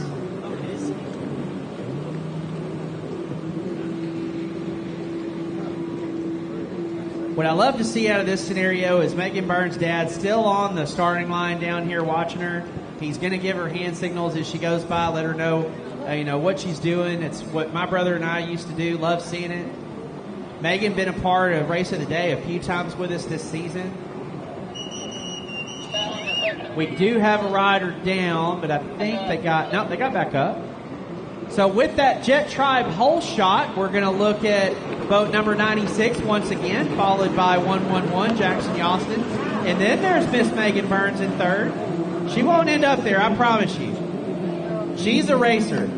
She's going to figure out a way to get around that 111 and compete for the lead on that 96. She's done it every weekend we've been out with her.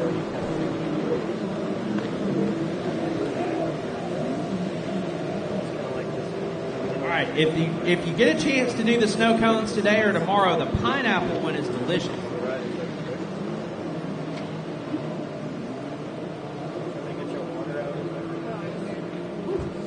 It's sweet though.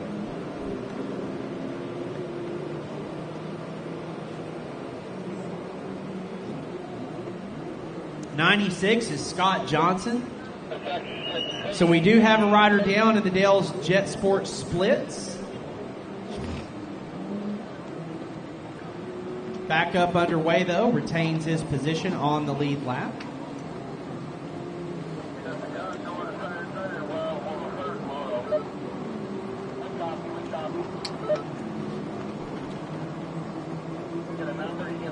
Race number 10, the starting line is yours. I see Chad down there. Thank you, Chad.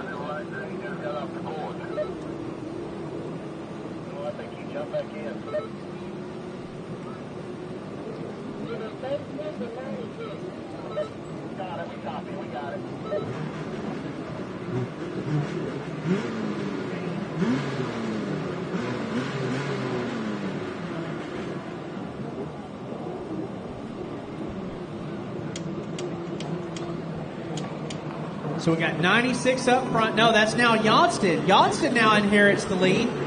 There's Jackson. Then followed by the 96. Then there's 89. That's Reber in a battle with Megan Burns.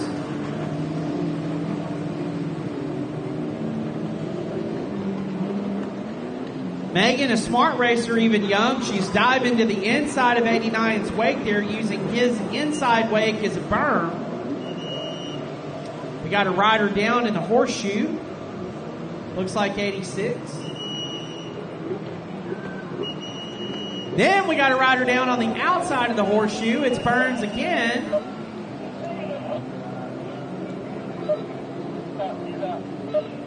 I need to stop talking about folks and jinxing them again. I thought we got past that.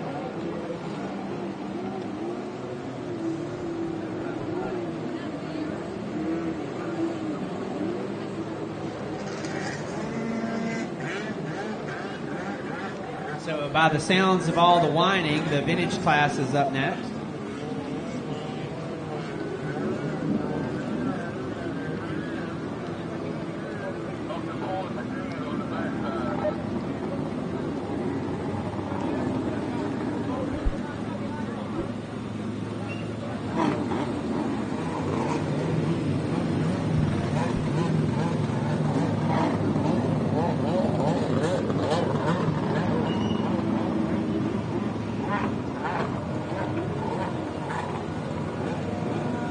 So here comes our leader, Jackson. He's going to get the 2 card and halfway flags.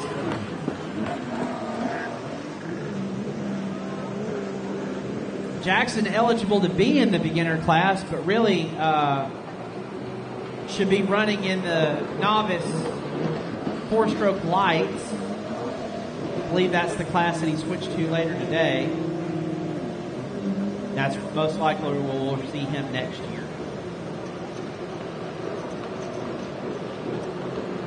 '86, that was one of the ones down in the horseshoe, back underway.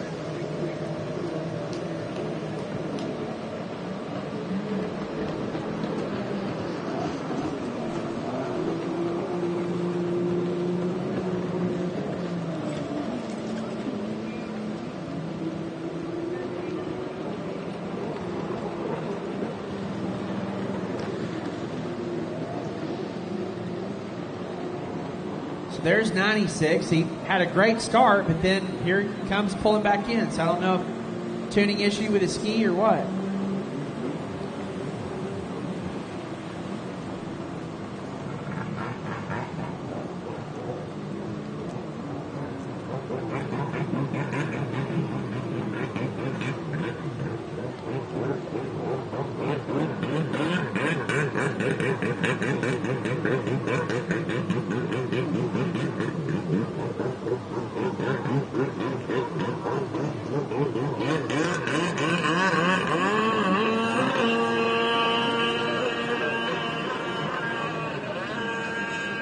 Well, that's Hendricks on the 11.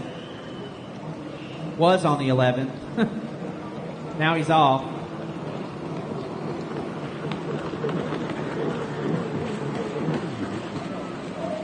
There goes Jackson. That's the white flag for him.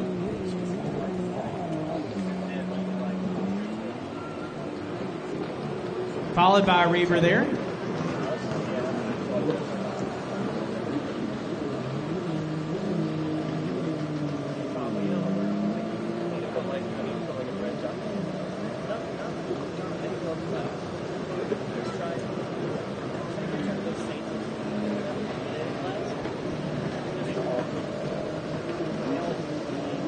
Isaac, do you have a holder? Okay.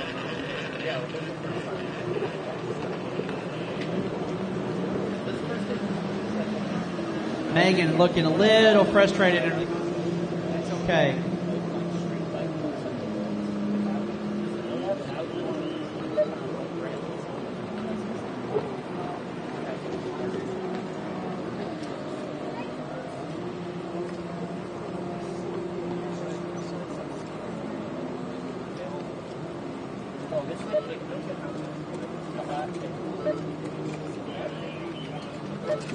I want to remind you, once your moto is over and the start of the next race, we will conduct interviews.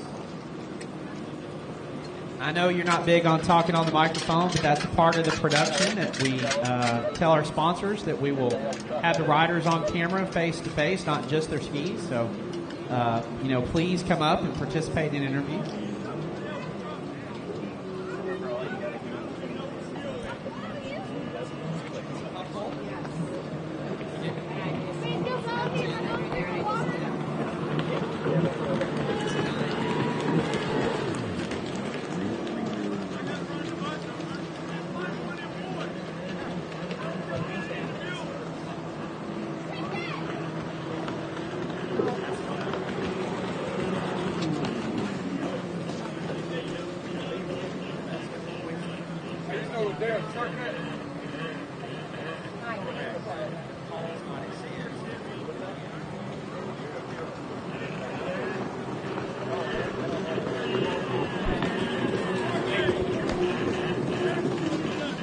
So we had Taylor down here earlier for his moto win. Now we got his brother Eric. Come here, Eric.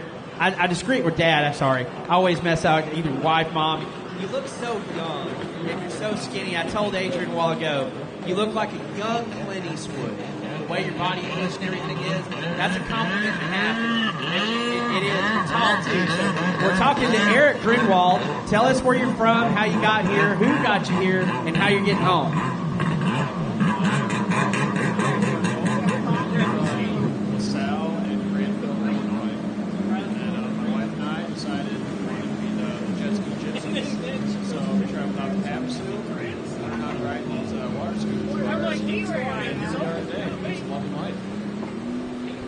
Self the Jet Ski Gypsies, so they ride for Team Killer Frog. Tell us about Team Killer Frog. Yeah, so Glenn, he is just a very, very kind and he's just a great person. He believes in the sport. He believes in our kids. My son Colton, he believes in him as well. And so any little thing he can do to help get him to his dreams, and he does it. One more that I know you have Pro Watercraft. So tell us how you know Chris and how you're like, because you look a lot like Chris. You and Chris probably could be long-lost brothers. So tell us how your relationship with I call him Effin' Hag, but it's Chris Hagen. Yeah, so, again, once we got out to Havasu, he's always been kind of like a person to me, right? going out to Havasu, walking through the shop, and it was like Christmas Day for me. And so, him and I just became really good friends. We managed each other's bikes.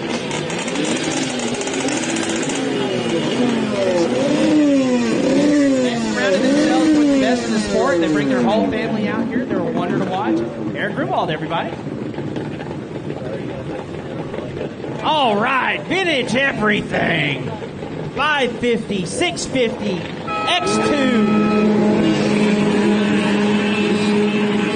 Mutant X2. Got a rider down again. That's 333. Cody Brown. That was a good interview, Eric.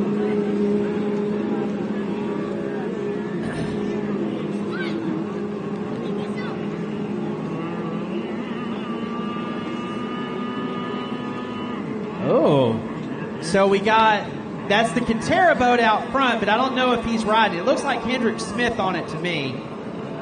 I'm looking down the line to see if I see Ty. You can definitely hear it. It's on the power band.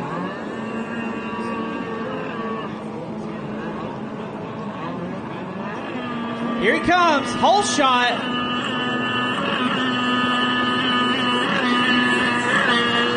That is Hendrick Smith, followed by Mark Rosado, then Shannon Watson, then Isaac Rosado, then Chad Manson, then Jaden Rosado, followed very closely by Sean Whitaker. We got a rider down in two riders down in the horseshoe, Sean Whitaker and Sean Carlson, followed by Ryan Carlson.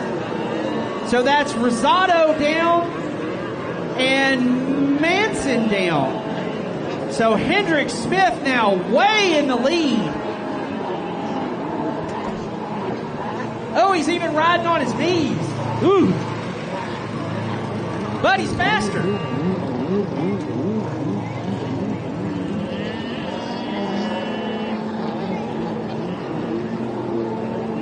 Hendrick's now in that Dale's Jet Sport split. Want to take this time to thank the city of Paris once again and remind you the food trucks are over there. They showed up early. They're going to stay late. The snow cone vendors. No awards tonight. Terry wanted me to say over and over again that riders meeting is at 8 o'clock tomorrow morning. And we're going to have racing action as early as 10. 2 motos tomorrow. And the way that we're proving we can run these things, it's going to be a long day tomorrow. But Championship Day. Ain't that right, Justin Smith? Championship Day tomorrow.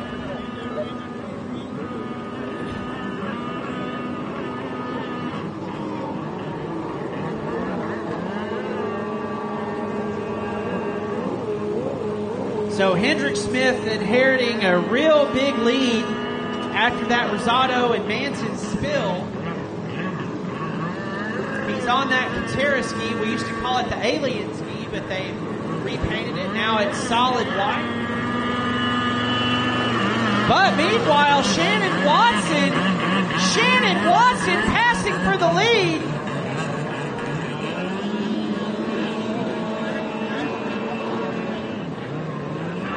Now Jaden Rosado catching up to both of them on the 550, but it's a track race out of the horseshoe.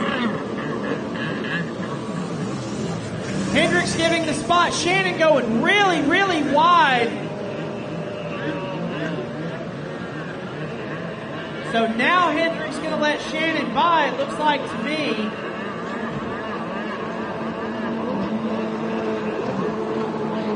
Manson back underway.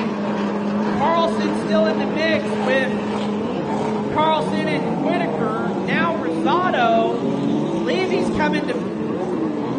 Now he must have gone down. He can't be putting him a lap down yet.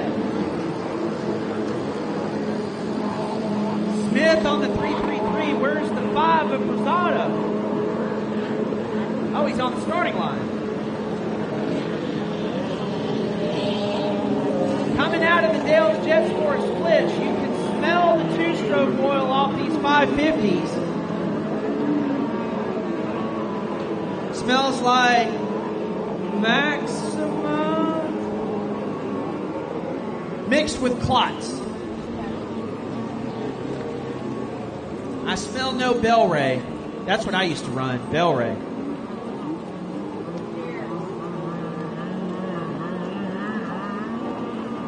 I bet Steve Webster rode an X2 once. Look at him smiling.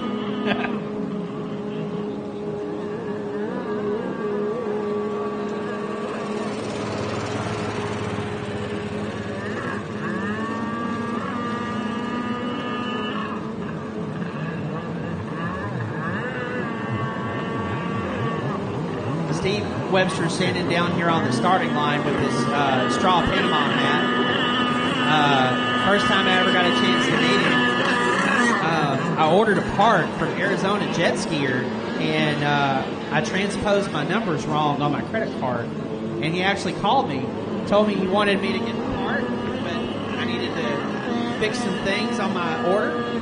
So he got through it, got the part sent out to me, and that was the first time I ever spoke with him on the phone. And I've had a chance to meet him a couple of times since.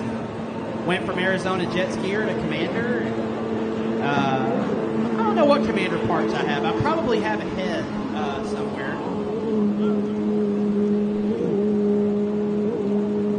Always try to keep a variety.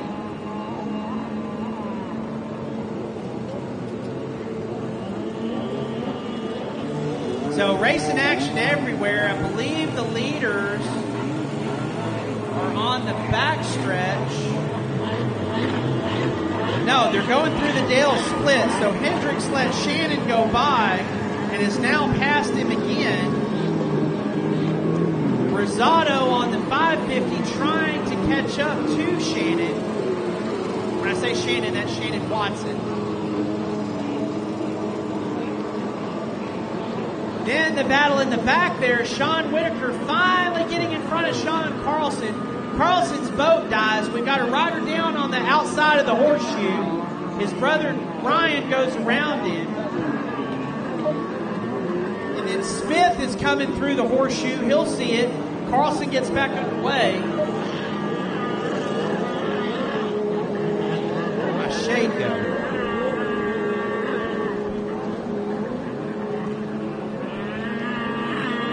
Chasing the shade. There we go. There's your leader, Hendrick Smith, on the X2. Ty Katera's X2.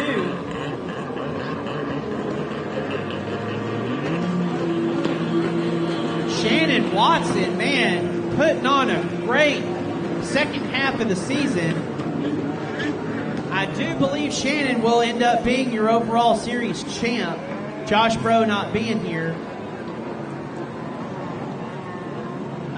Manson will have something to say about that, though. Manson also making all the races.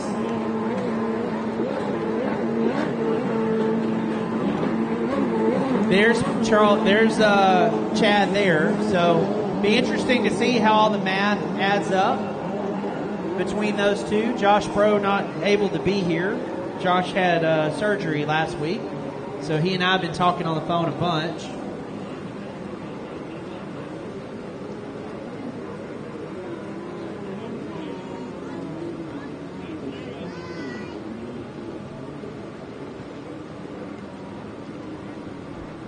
This is race number 11 on the line right now.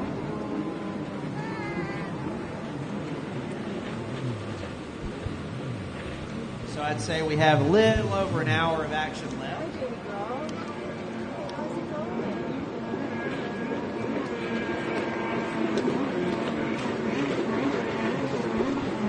Justin, can you hear me? I know there's a way he can.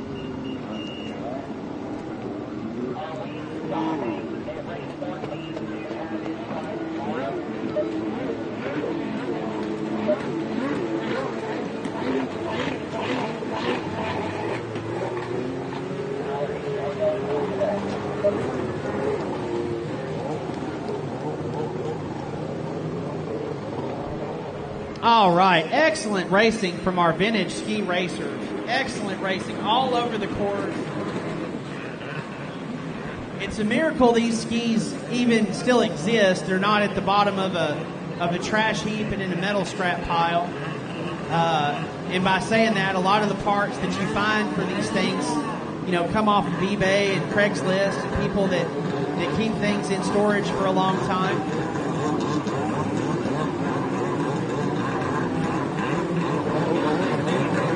Yes, I'm talking about me.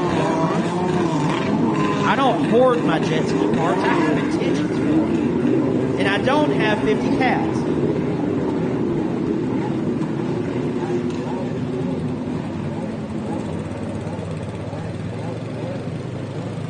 Much cooler in the shade. All right, race 11 on the line. Javier's not going to come do an interview, so...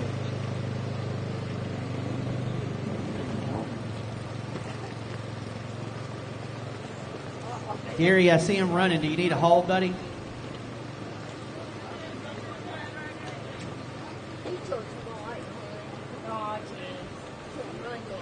Hey, Shannon Watson.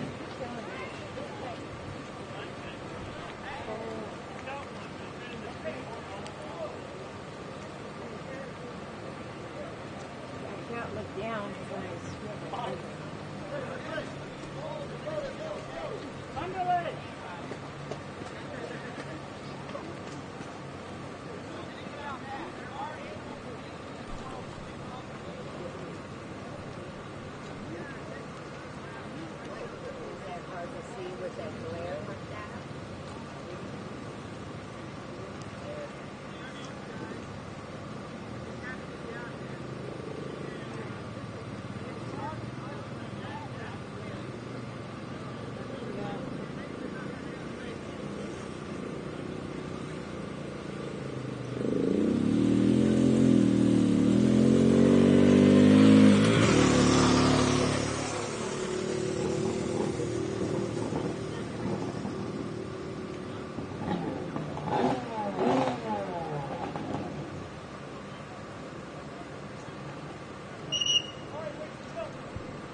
All right, race 11, expert ski stock 4-strokes on the 35 out of Houston, Texas, Elite Optics, Adrian Fisk. On the 0 out of Altus, Oklahoma, that's Brian Ridley. On the 8 out of Dibberville, Mississippi, riding for Performance Jet Skis and Cycle, HRT Ross Products, Commander, it's Gary Hopkins. On the 51 out of Liberty, Missouri, it's the Missile. On the 24 out of Mandeville, Louisiana, that's Charles Kinchard. And on the 41, nope, not today. Where's he at? He put it up. Yep, he ain't racing.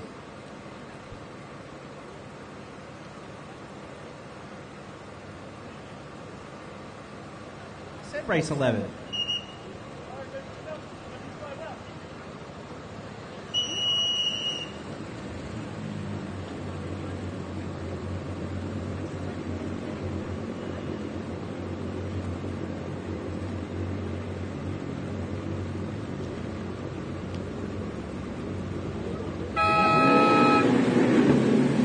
Good start for Adrian Fisk.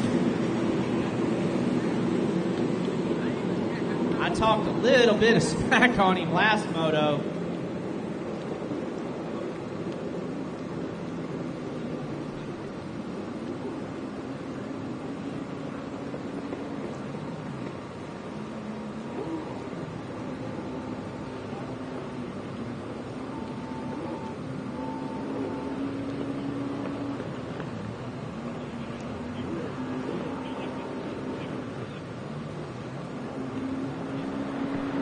So with that Jet Tribe hole shot is going to be Adrian Fisk, followed by the Missile.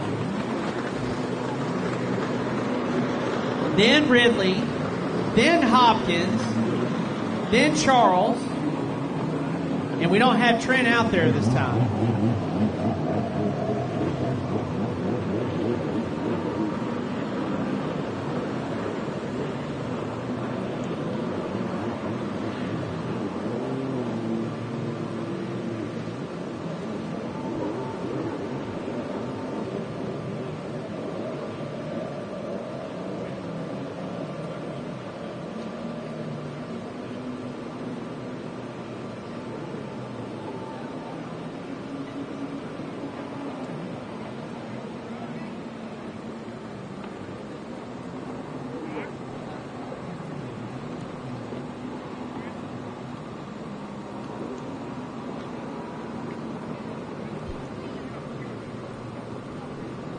So Adrian now coming out of the backstretch into the Jet Tribe splits area there. In command, and then second, still the missile there on that 51, followed by the 0, Brian Ridley.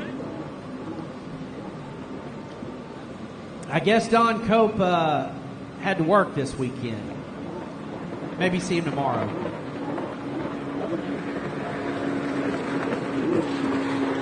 Green flag waves, race number 12. Race number 12, the starting line is yours.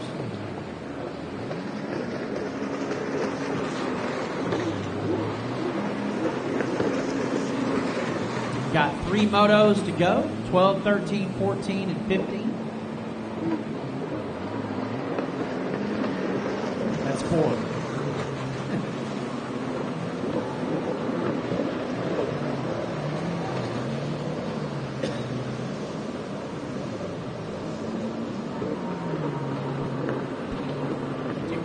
Everybody that's come out, and everybody that's watching online.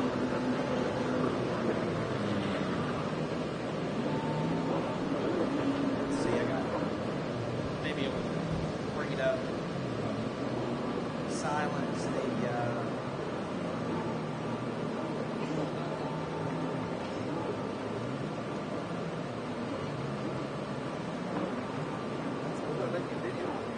Yeah, I deal with Charles. That? Why? Yeah, I did this yesterday with my high school football game. I was able to watch it while I was driving. Yeah, I bet. It's dusty right here, though.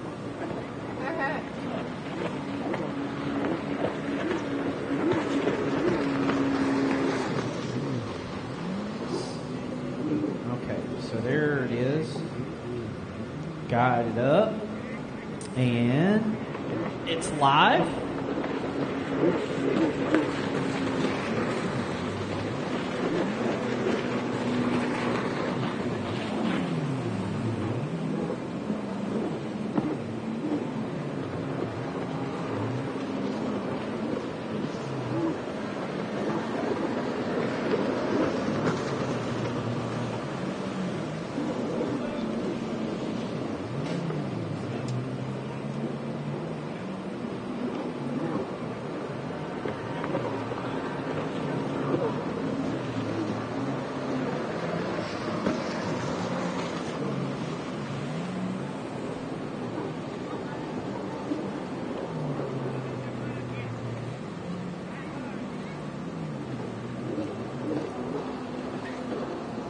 So it says we got 33 viewers just on the platform that I'm looking at. See if we can get some shout outs to some folks if they're going to message me. We'll recognize you watching at home and thank you. This is the Jet Tribe USA Series of Champions Ride Now Lonestar Watercross Series Championship presented by Liquid Molly and Jet Trim. Naughty Water Racing, Commander, 321 Kawasaki, Dale's Jet Sports, Juaritos, Adrian Fisk, 4F Photography, Works, Charles Ginchard Photography, Leisure Pools, John Caldwell Pools,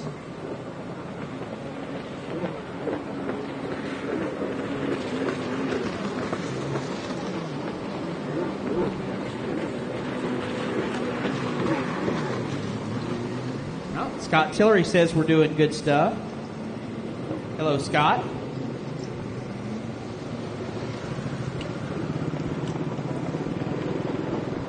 Plenty of packed racing action today in the ski classes and the runabout classes, vintage classes, and sport. This is race 11 now, yes. Stop doing that. You got one more, right? You got one more race, right? You're done for the day? Okay. Okay. Stuck in his Yeah. snot, right in the microphone. That's so gross. There it is. You gotta stop doing that. Let's hear you suck the snot.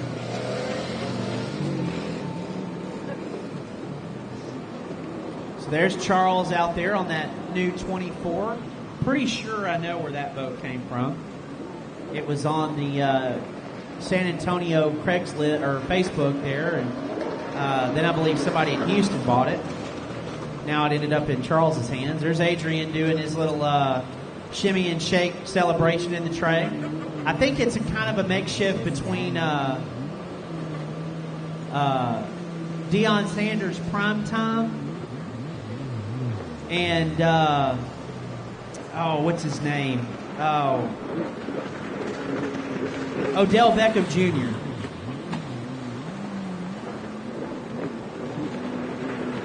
So the Missile going to take another lap. Ridley is going to shut down. Ridley out there in that hood recovery area that Jules Hopkins demonstrated for us earlier. He knows I heard. He heard me. His hair's dry. Jules, you're coming back, right? Jules, you're racing 15, right? Okay, all right.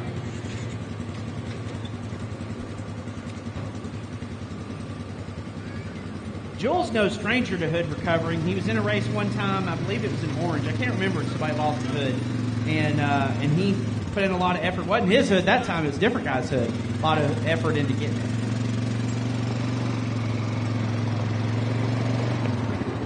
All right, so the race is over. We got 2 in the shutdown area. There's Charles Ginchard taking the checkered flag.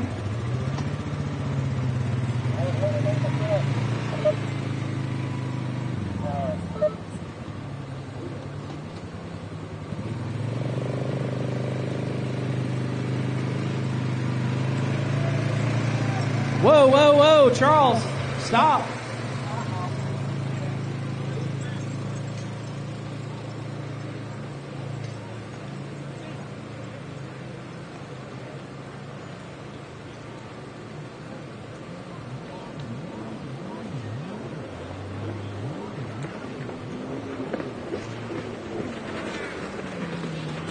There's the Missile taking his extra lap.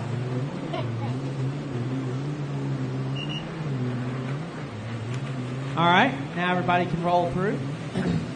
We can introduce race number 12 to you now. I do it a lot when Charles is racing. Gary Hopkins. There he is. Operate the camera, so notice at least. Yeah. I didn't say much about Gary in that round. I'm sorry. I have to watch Charles' race versus all the other ones. All right, Runabout Amateur Stock, race number 12. Round 1, Moto 1 winner this morning was 130 out of Dripping Springs, Texas, Easy Racing, Lewis Weiler. Behind him on the 413, Lakeway, Texas, Greg Swell. On the 23, Sewell. Sorry about that. I went back to my old ways. Sorry about that, Greg. Sewell.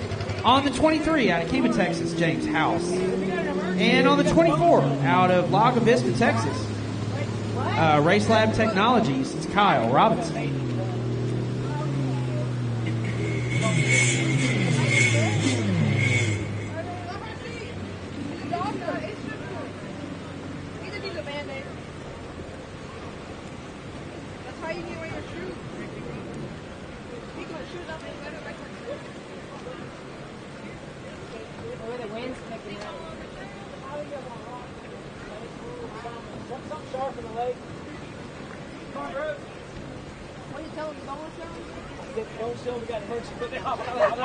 For everybody having such a great time today and really talking about all the racing action and how much fun, I've got good news for you.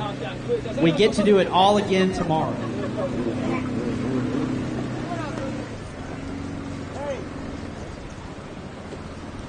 So they're informing me to the north of the race course there is a very large rainbow.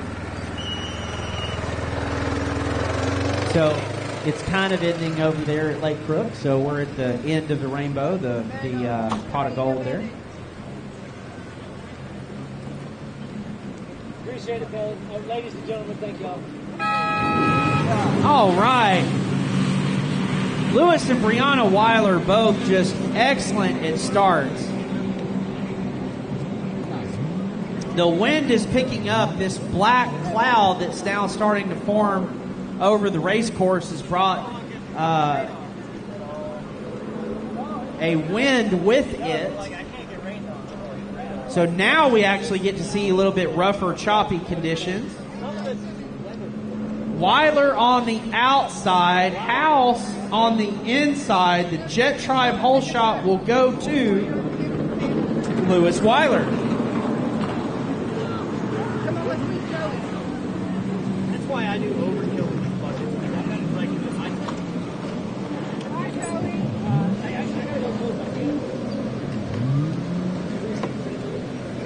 Let me look at the radar before I grab that. So Weiler still out front going into the Dale's Jet Sport splits. Ha-ha, you're going with me now. Sewell there in third. Robinson in fourth.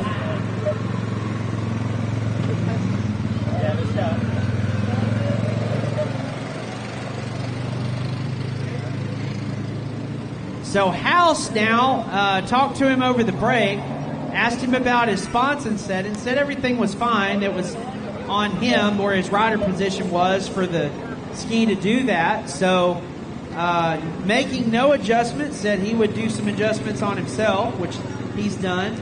He's now electing to follow Weiler instead of take the splits to get close to him and then go for broke when he gets there. Smart.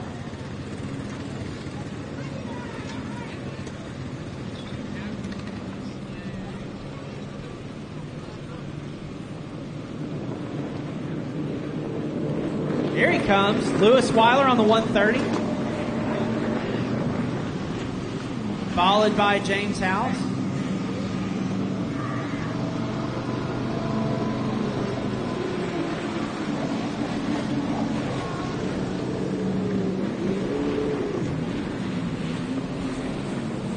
And it says this weather's going to go right at, like, next to us, but, like, so close but not hit us. That's what I want to trust. We're doing better than you are, buddy. Well, But a smile on your face to be doing that good, I think you're okay. If you want to sit, go ahead, but don't sit in all the stuff. Where's the party tonight, Tristan? What time? You're not broken. You're just battered. Yeah, I saw it. I think that's pretty good. Did they give you something for that? No, it just went away on its own. That's good. You're just like that. You're like Deadpool. Did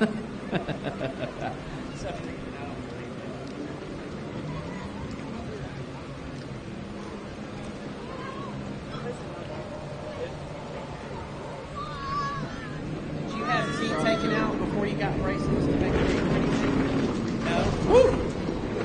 Hanging on to that. Hang on to your tents.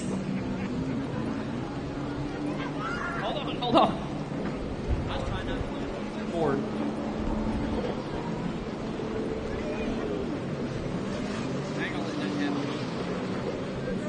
Now the wind really starting to pick up.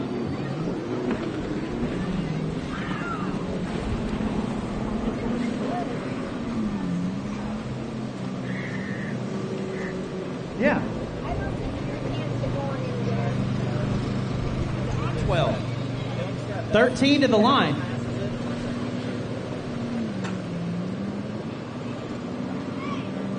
Okay.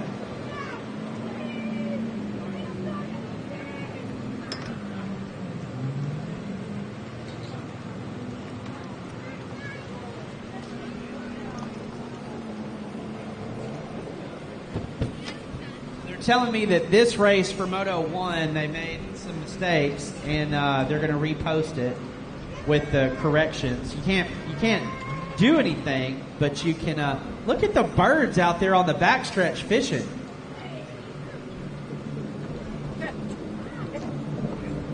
Look at all the white birds out there looking for fish in the water.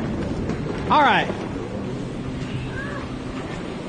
Fish in the water, fish out of the water right now is Lewis Weibel in the lead, closely followed by James House. It says we have an hour. Good Lord. Yeah. an hour. Until the rain is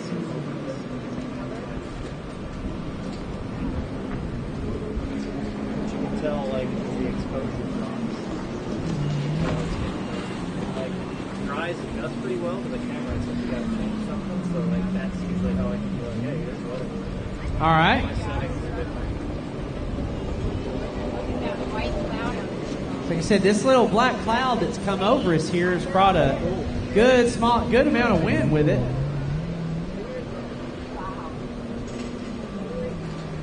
Yeah, and the big fat rainbow off to the right.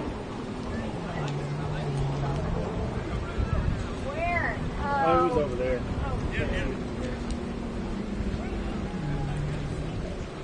And it looks to me like this is rain just in front of us right here.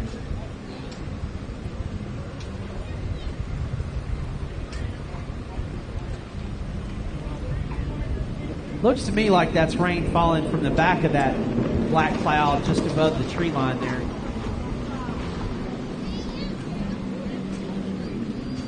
It's kind of a pain in the ass spot with all this dirt and you see everybody. It was nicer when I was on top of Terry's trailer, but he didn't bring that trailer. He's got a new one, and I'm not working on it. Anyway, I need to buy my own one. It doesn't have a roof I can stand on. But really, like, I realized it wasn't. I need a trailer big enough to get on top of, so I just like didn't want to invest in fixing that one up. So it's just sitting behind my house. So I've just been. I figured out how to make the system fit in my truck, and I just. I need something 8.1. Like the smallest easy up that they make is 8 feet.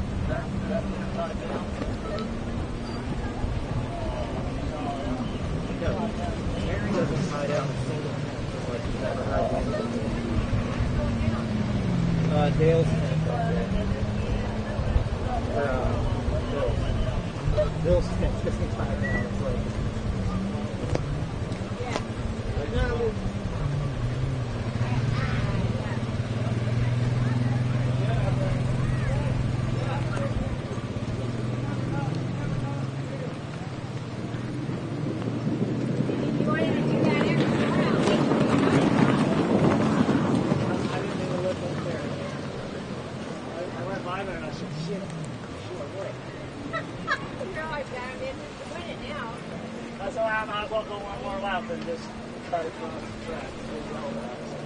Yeah, well, I was coming across the finish, and they're like, it's way up there. I was like, who? What?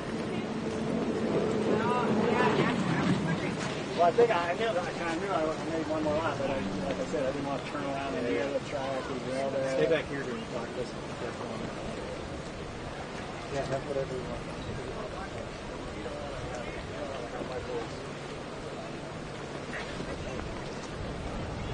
Hey, Tony Tabor's watching. Tony the Tiger.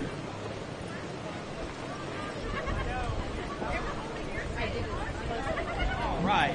Small wind gust there. So we lost the tent. There goes Kyle Robinson. Are you guys going to go to Raleigh tonight? Yeah, I'll do whatever. I don't know anything about that. Like, Yeah, but like after there, they run this is race 13.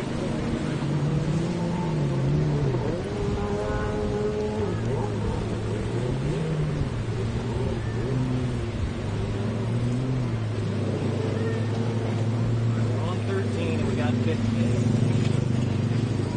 Okay, I'm gonna go. Hey, Brian, I'll see you in a while. Thank you for your help. Always. All right. Race number 13 on the 11 out of Montgomery, Texas, Race Lab Technologies, Ashley Sewell. On the 149 out of Dripping Springs, Texas, Easy E Racing, Brianna Weiler. I'm looking for him.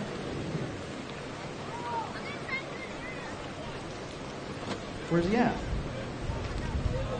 We got 30 No, minutes maybe not. according to the radar. On the 502 out of Outer, Texas, riding for Good Times Mafia Motorsports and JD 232 Racing and Graphics, it's Charlie Bumpus. And on the 404 out of Pro Watercraft High Speed Injuries Jet Pilot, Lake Havasu City, Arizona, Eric Grimwald.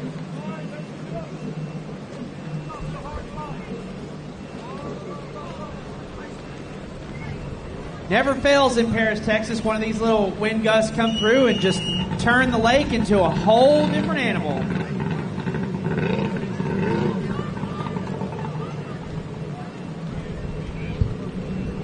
So the water's churning, the fires are burning, and we are green flag racing.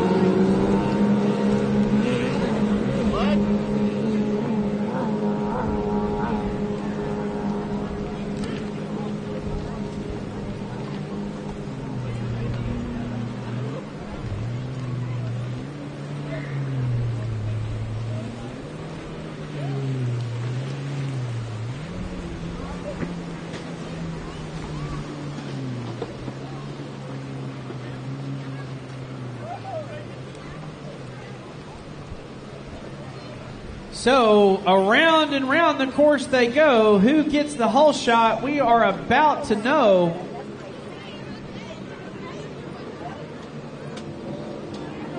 Ashley Sewell with the hole shot.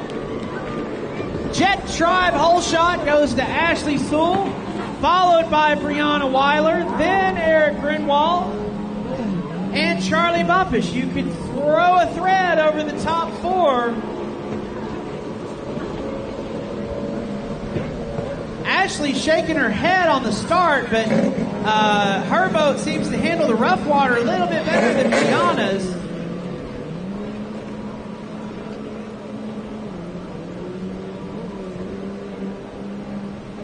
Race number 14, the starting line is yours.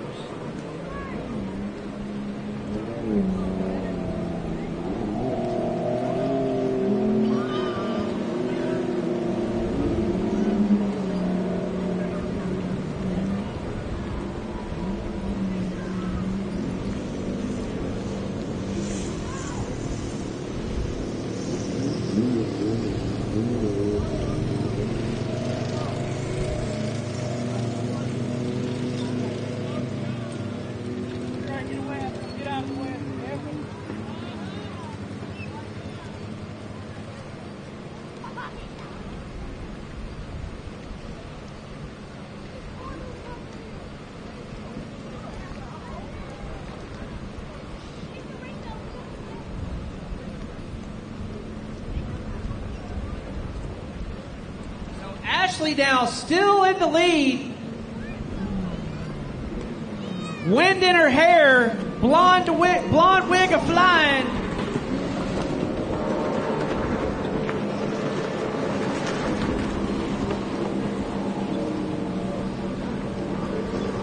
She looks over her shoulder there. I know she can believe it. She's wanted it so bad to get a whole shot and lead a moto. She's not in disbelief. If you believe it, you can achieve it. That's not a lie. The lake, the gods of the gods answer and make a little bit of rough water, and Brianna's not so experienced in the rough water. It's been smooth all day till right now. And Jules is kind of looking at me. Yeah, race 15's coming up. I'm glad you're not in it, honestly.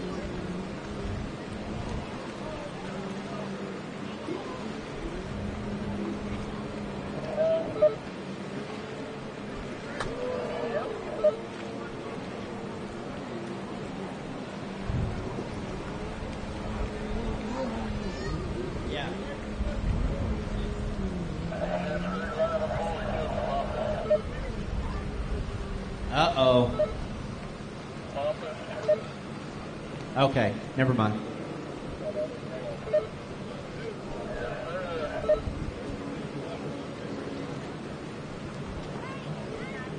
All right, so Ashley going to the outside, Brianna sticking to the inside. They're going to come together right here. 2 to go. No, Grinwald now is going to come together with Weiler. Grinwald gets around her. So change in position. Brianna Weiler taking that nap in between motos, sleeping on the inside slip right now. Meanwhile, Ashley Sewell out front.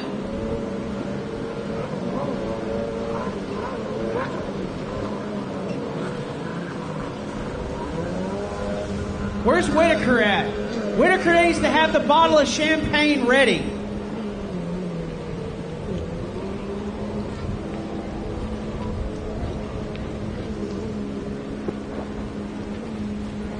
Whitaker and Reeves are holders. They're both still down there on the line admiring that hole shot, and their rider out there winning. Now Gridwald, he's not done. He knows he's got this lap and one to go to try to put the move in, and he's going to do the same thing that Weiler was doing. He's going to try to use the splits. So he's going to follow her for this lap. He's going to stick right to her back bumper. He's going to get as close to her as he can. She goes wide there. Comes in tight. He's got to go wide. Cuts underneath. Now they're going to come out together, and they're both going to pour on the speed right here. Ashley gets to the throttle first. She's choosing to stay tucked. Eric's getting on the back of the ski to keep it hooked up. 1 lap to go. Grinwald takes in behind her. He's going to try for the inside. She shuts the door in the horseshoe. Grinwald squares up coming out of the horseshoe. Takes another tight line on the inside now. They're right there together. Last lap. Going into the Dale's Jet Sport splits. Ashley takes the outside, so does Grinwald. They're at the same buoy. Grinwald is faster. He's just got to take the right line. Here goes a pass for the lead. Ashley on the inside. Grinwald has to go wide. Now into the back section of the course. This is where the horsepower is going to come. Grinwald still on the back, trying to keep it hooked up. He's going to have to go for the split here. Ashley's going to stay on the outside. He's going to stick with her. She has to make a mistake now. She has to wash out. That's the only way he's going to be able to do it. I don't think she's going to. 1 turn to go. Grinwald cuts it in wide, trying to keep the horsepower up. She looks over her shoulder. He's not going to do it. Ashley Sewell with the Moto 2 win. Eric Grinwald right on her bumper.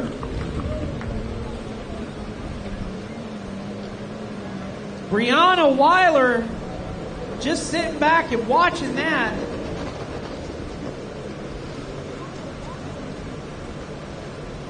Charlie Bumpus also coming across.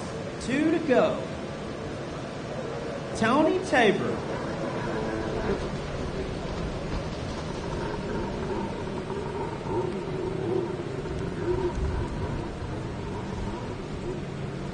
Dare I say, race of the day.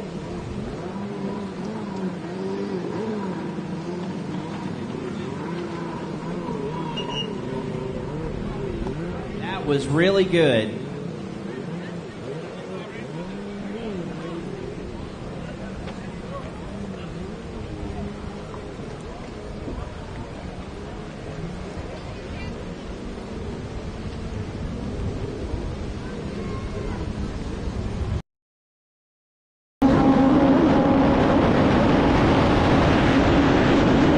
Looking for high quality performance oil, Luca Moly Marine is my go-to oil. 2-stroke and 4-stroke, on and off the track. It's the best choice for me, and it should be yours as well.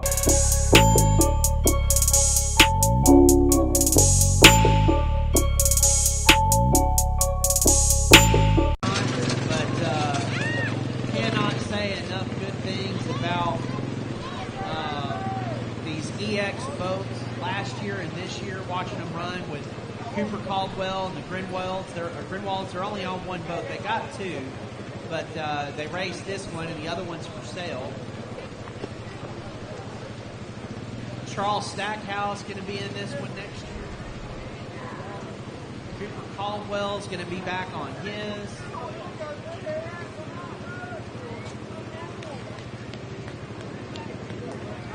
As she gets off her ski, everybody give a huge round of applause for Ashley Sewell.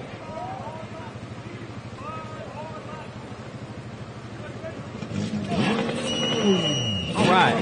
On the UA7 out of Ukraine, Texas, that's Felix Moreniko.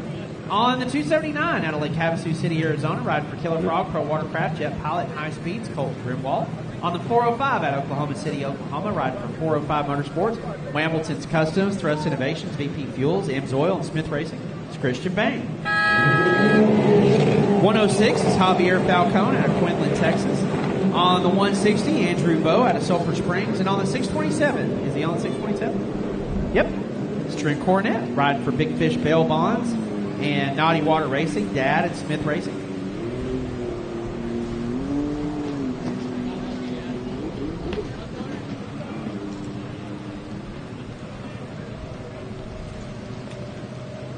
All right, so it looks to me like we got a really close battle between Andrew Bowe and Felix Moreniko on the backs, on the outside start. But Javier, showing good starts all weekend with the rougher conditions, is going to race Felix Moreniko and not get the Jet Tribe Hull shot. It's going to be Felix Moreniko, but Javier shuts the door on him in the horseshoe to take over the lead. Holland Javier Falcone.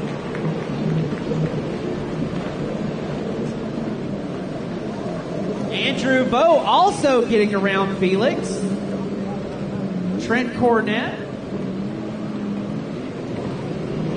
Not this one, buddy. Although Trent did ride your ski really fast. I mean, really fast.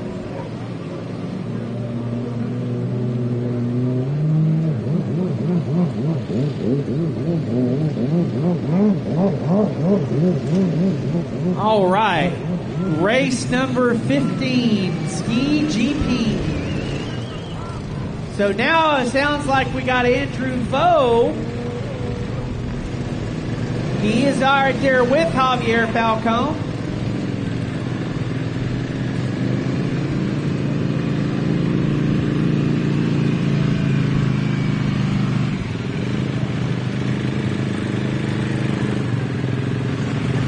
So you know the water's rough out there when you can see the spray coming up off the skis actually blowing back towards the rider. This lake must not be that deep for the energy to be that rough even out on the backstretch.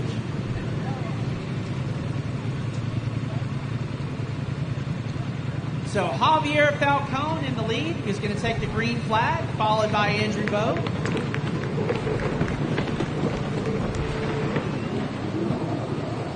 They're going to go into the horseshoe there.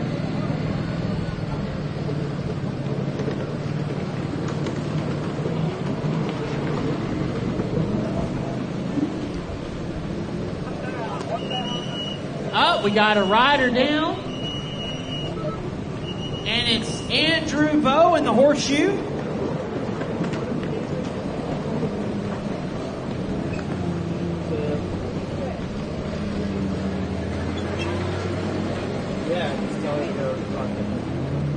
There's Jackson Yostin there on that 111. Like, all they got to do is go there and I'll interview anybody.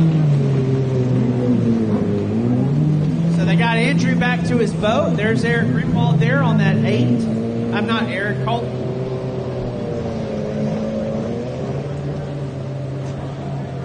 You know how to get attacked by?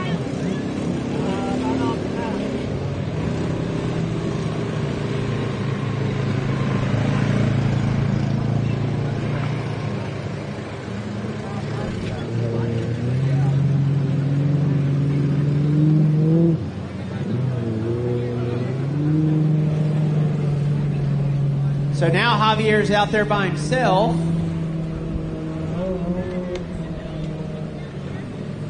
Felix not quite in striking position yet.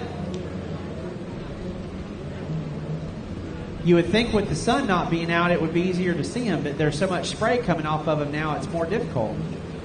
Yeah, there's Javier. And then Felix is on the inside. Jet Tribe splits. There she is. That was hard. You made it look easy. You got a bottle of champagne at the hotel room? No? Oh, come here.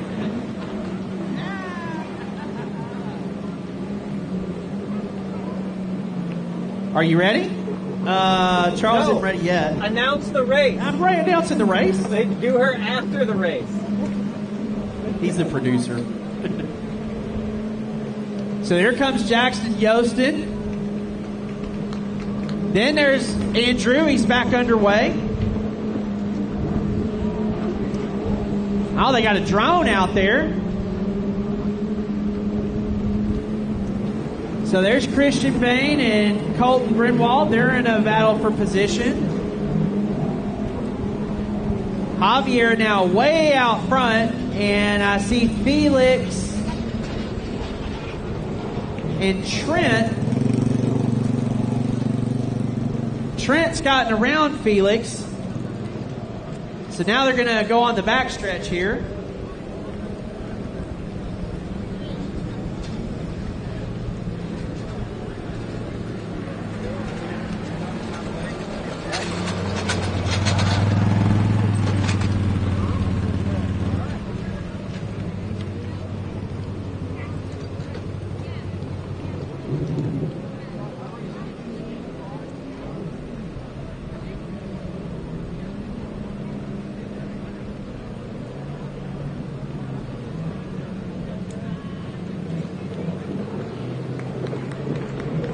All right, so halfway now. I believe that's 2 laps left for Javier. Trent has moved up into second place, followed by Felix.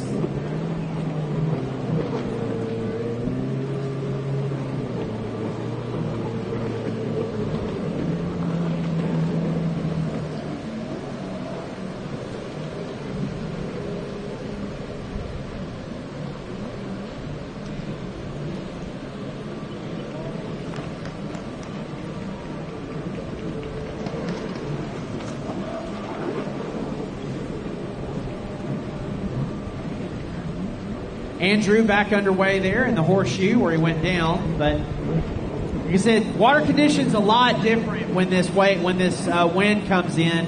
It's a north to south wind, so going down the back stretch, you're going with the wind. Coming down the front stretch, you're going against the wind and into the horseshoe. So we see a lot of riders actually standing up after they get out of the wind, giving themselves a little bit of a break and a stretch. A lot like Lake Charles in this condition. This is how it was just about the whole weekend in Lake Charles.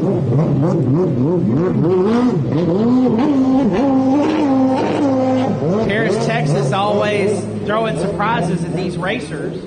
The skis run good here because the water temperature is actually really cold for this time of year. And last time we raced here, same thing. A little bit of a wind came through and lasted about 2 hours.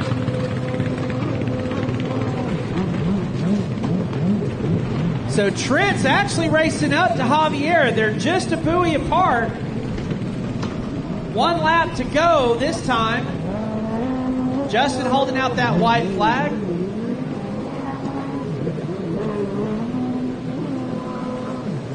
See what Trent does here coming out of the horseshoes. Felix also seeing it.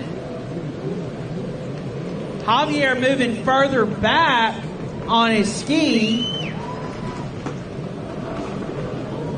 Andrew Bowe there going into the horseshoes. They're going to go into the Dales Jet Sport splits. Javier really liking those inside green buoys this weekend on both the Superjet 2-stroke and 4-stroke. Looks like Trent's going to follow him. Felix, meantime, goes down. We got a rider down in the Dales Jet Sport splits.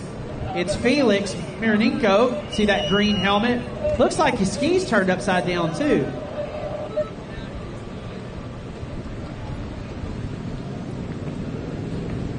It is. There's the hand pole coming up. So there's Jackson Yostin. Christian Bain. Colton Grinwald. And white flag flies, so this time when we get Javier coming across, it'll be the finish. Then as we hear the rumble on the water, that's race number 15, which is our expert ski GP.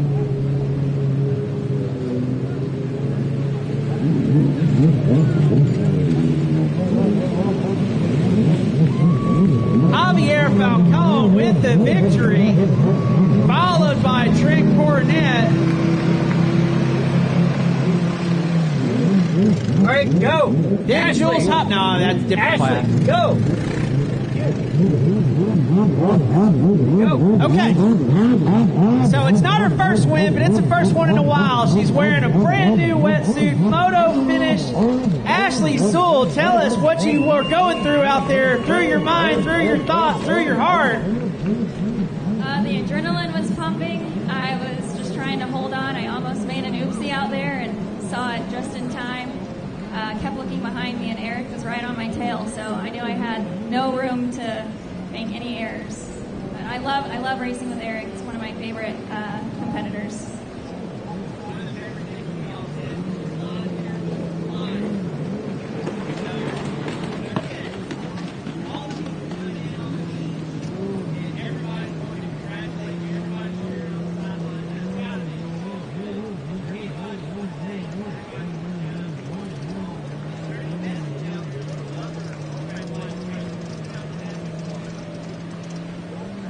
I'd like to thank my mom and dad, Team Full Send, Dean with Dean's team, and Roost Proof Goggles.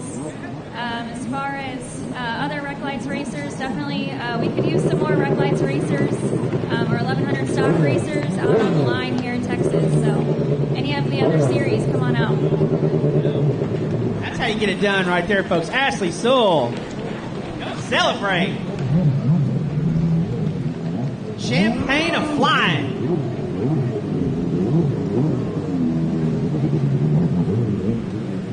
Without further ado, we will introduce race number 15 to you.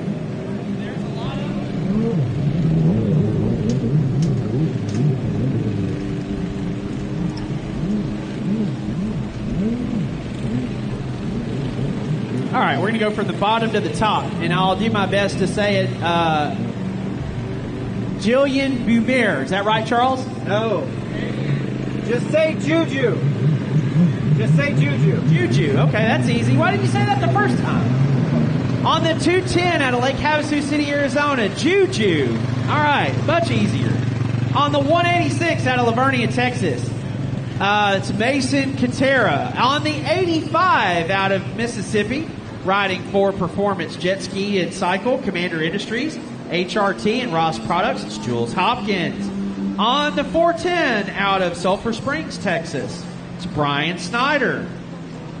On the 12 out of Spicewood, Texas, Austin Jet Skier Mike Myhills. On the 299 out of Rockwell, Texas, riding for OGO, Bell Helmets, 100% rank cross storage is Trevor Burns. On the 127 out of Phoenix, Arizona, riding for Commander Team Faith Works, H2O Implosion, it's Ryland Webster.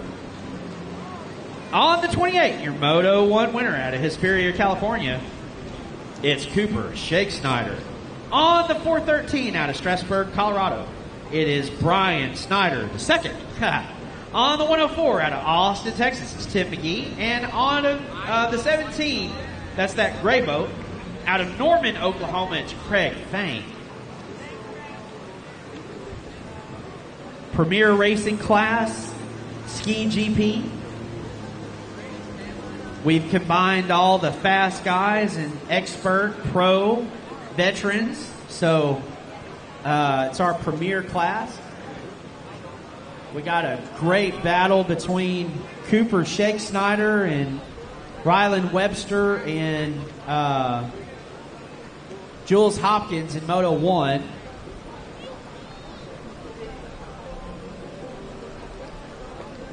Good lighting, good timing. The boats will show up real good without the sunshine, and a little bit of chop to make put a little drama in the mix. Charles is excited, I can tell.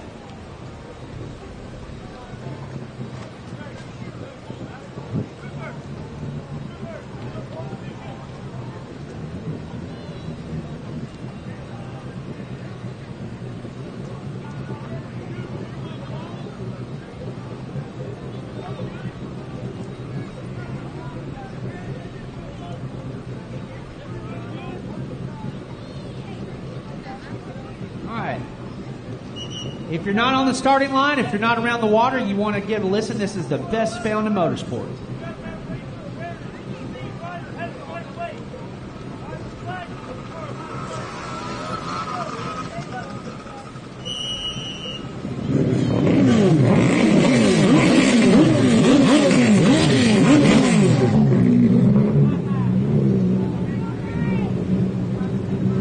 Everybody checks down the line good. When Justin gets everybody's head nod, the light's going to go to green, and we are racing. Webster there, you saw that green life jacket jump out front early. Looks to me like Ryland Webster got the jump off the line. We do not have a rider down. So that's good. The inside start was Cooper Scheck-Snyder, and Green Boat looks to me like that's right. So we got Cooper there coming out of the Jet Tribe splits, or is that Brian Snyder? It's not. So that's Jules Hopkins with the Jet Tribe whole shot, followed by Cooper Scheck-Snyder, then Ryland Webster, then Brian Snyder right there, followed by Mike Myhills, then... Good Lord, I can't tell. There's Juju.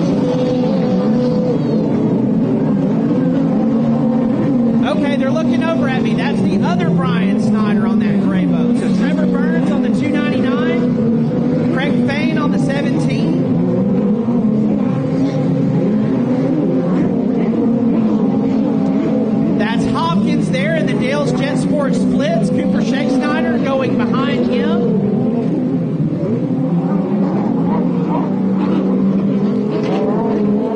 Pretty much how they started out the first moto. Then that is Ryland Webster there in third.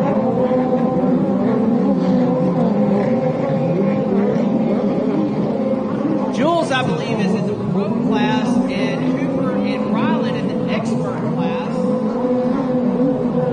So even though what we're calling is moto order, this is multiple classes, so there's multiple moto leaders out there.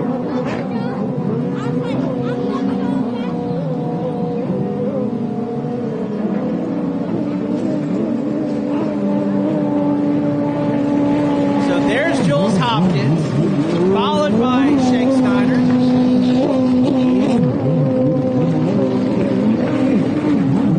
Then Ryland Webster. They're all right there together. Then that's Brian Snyder right there, followed by Mike Myhills. Then that's Juju. Thank you, Charles. Followed by the other Brian Snyder.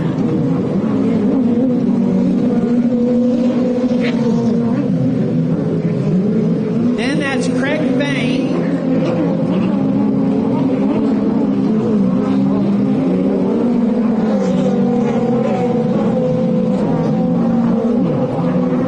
And I'm wondering if Juju switched. No, that's 104, so I believe he's still on 210. These guys like to switch boats, like they switch shoes.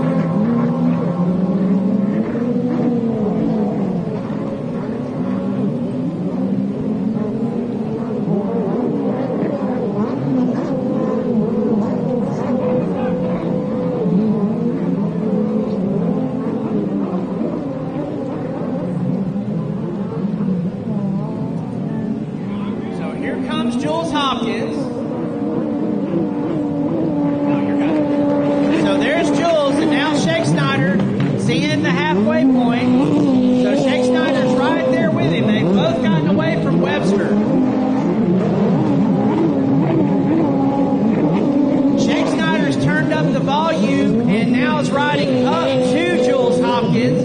Hopkins looks over his shoulder and sees it, so he's going to pump up the jets going into the backstretch. Brian Snyder comfortably in fourth for the moto. There's Juju there on that 210.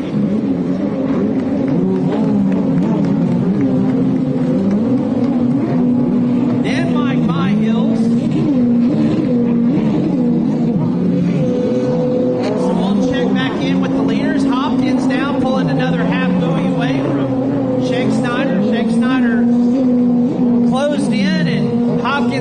his shoulder, maybe hurt him, and like I said, he turned on the jets a little bit more. All these skis are even. There's no performance advantage between classes. If you're expert all the way to masters, you can run the all-out setup if you want to. Most of them are 1,500 engines out of a Kawasaki. Maybe all of them this weekend. I don't hear a popping sound.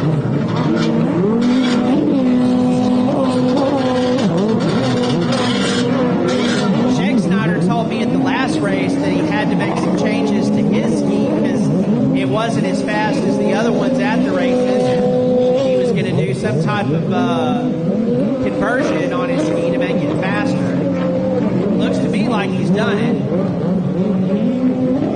Because in Levant, him and Webster were actually really close together in speed. And this weekend, he's hanging right there with Hopkins. So the water's rough already, but now with these GP skis out there making it worse, we got a rider down in the front of the horseshoe.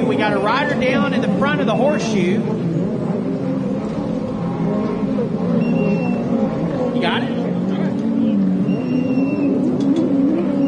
So here is Thane on that 17. He'll see the yellow flags.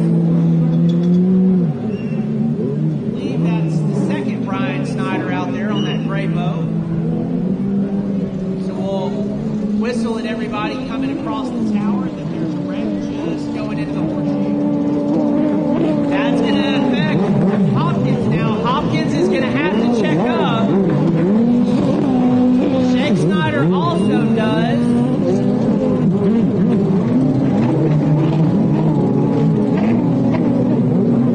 Oh, that's going to be bad for Webster though, because they're both going to stack up right in front of him and mess his water up.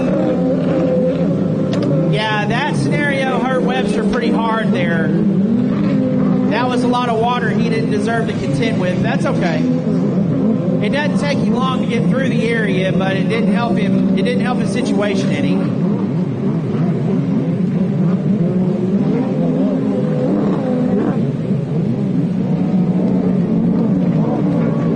So coming out of the Dale's Jet Sport splits, we've got Jules Hopkins, followed by Cooper Shake Snyder, then Ryland Webster.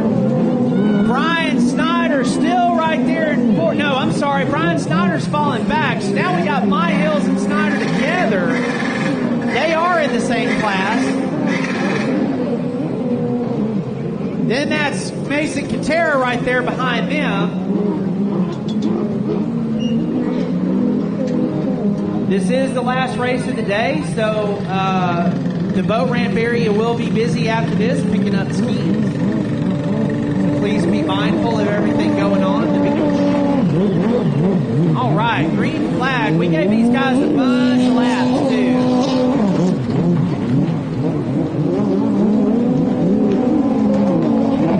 This course way more open than the Levant course was, so exhibition of horsepower well this weekend. Don't see the Sea-Doos in the Runabout class quite as strong on this more open course, but then on this ski class, these expert GP and pro GP skis, it's really to their liking. Even Ryland Webster there going into the front of the Dale's Jet Sport splits. That ski is coming up out of the water and tracking forward.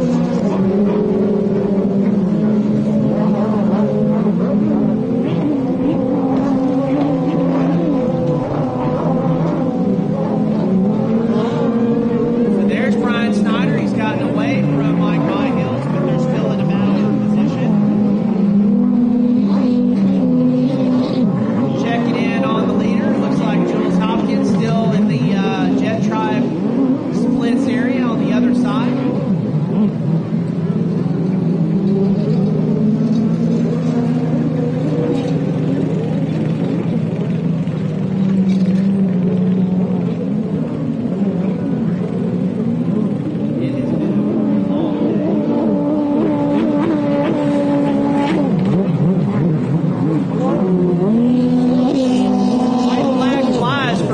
Hopkins. Cooper, everything he can do. Like I said, Hopkins just looking over his shoulder and seeing what he's got to do. Hopkins, a veteran. He's no stranger to these races. You've seen Jules Hopkins on television many a weekend.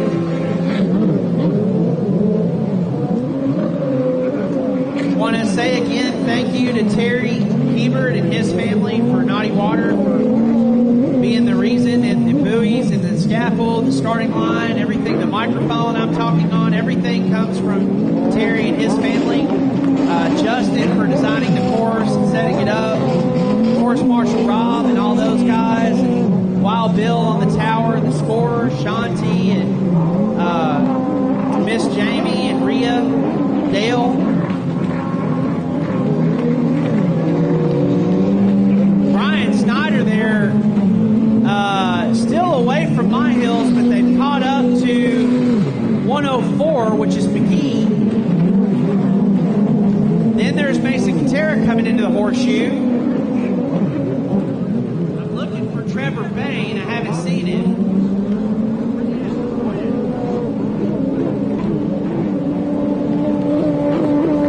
So Jules coming across for that checkered flag. Redemption. He tapped his hood. There's Shake Snyder. Then Webster. Great show for the top three. They were all right there in the same section of the course. Then there's Juju. I'll have to get with Charles and say his name right for tomorrow.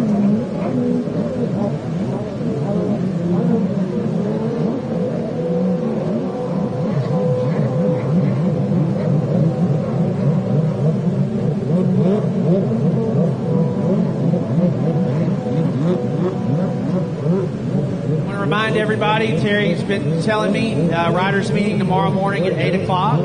So there's Craig Fain. Riders meeting tomorrow at 8 o'clock. We shouldn't have anybody new tomorrow for the need of practice, so we'll do 3 short practices. Then we'll move into Moto 1.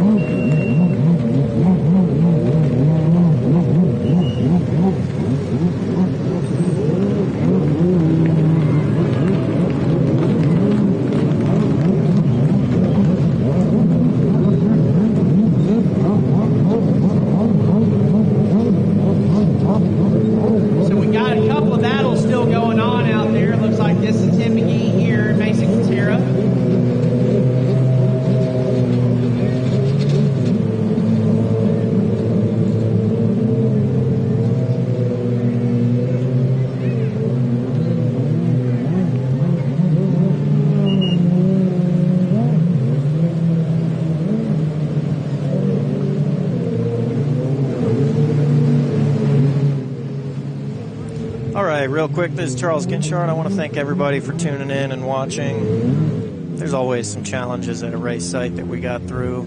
The site can be a little tricky. I'm sure y'all saw Focus hit trees a few times. We got some weather moving in, but good day of racing. Thanks so much for watching. Feel free to share. Definitely appreciate it if you guys can subscribe and whatnot so we can try and get some more eyeballs out here.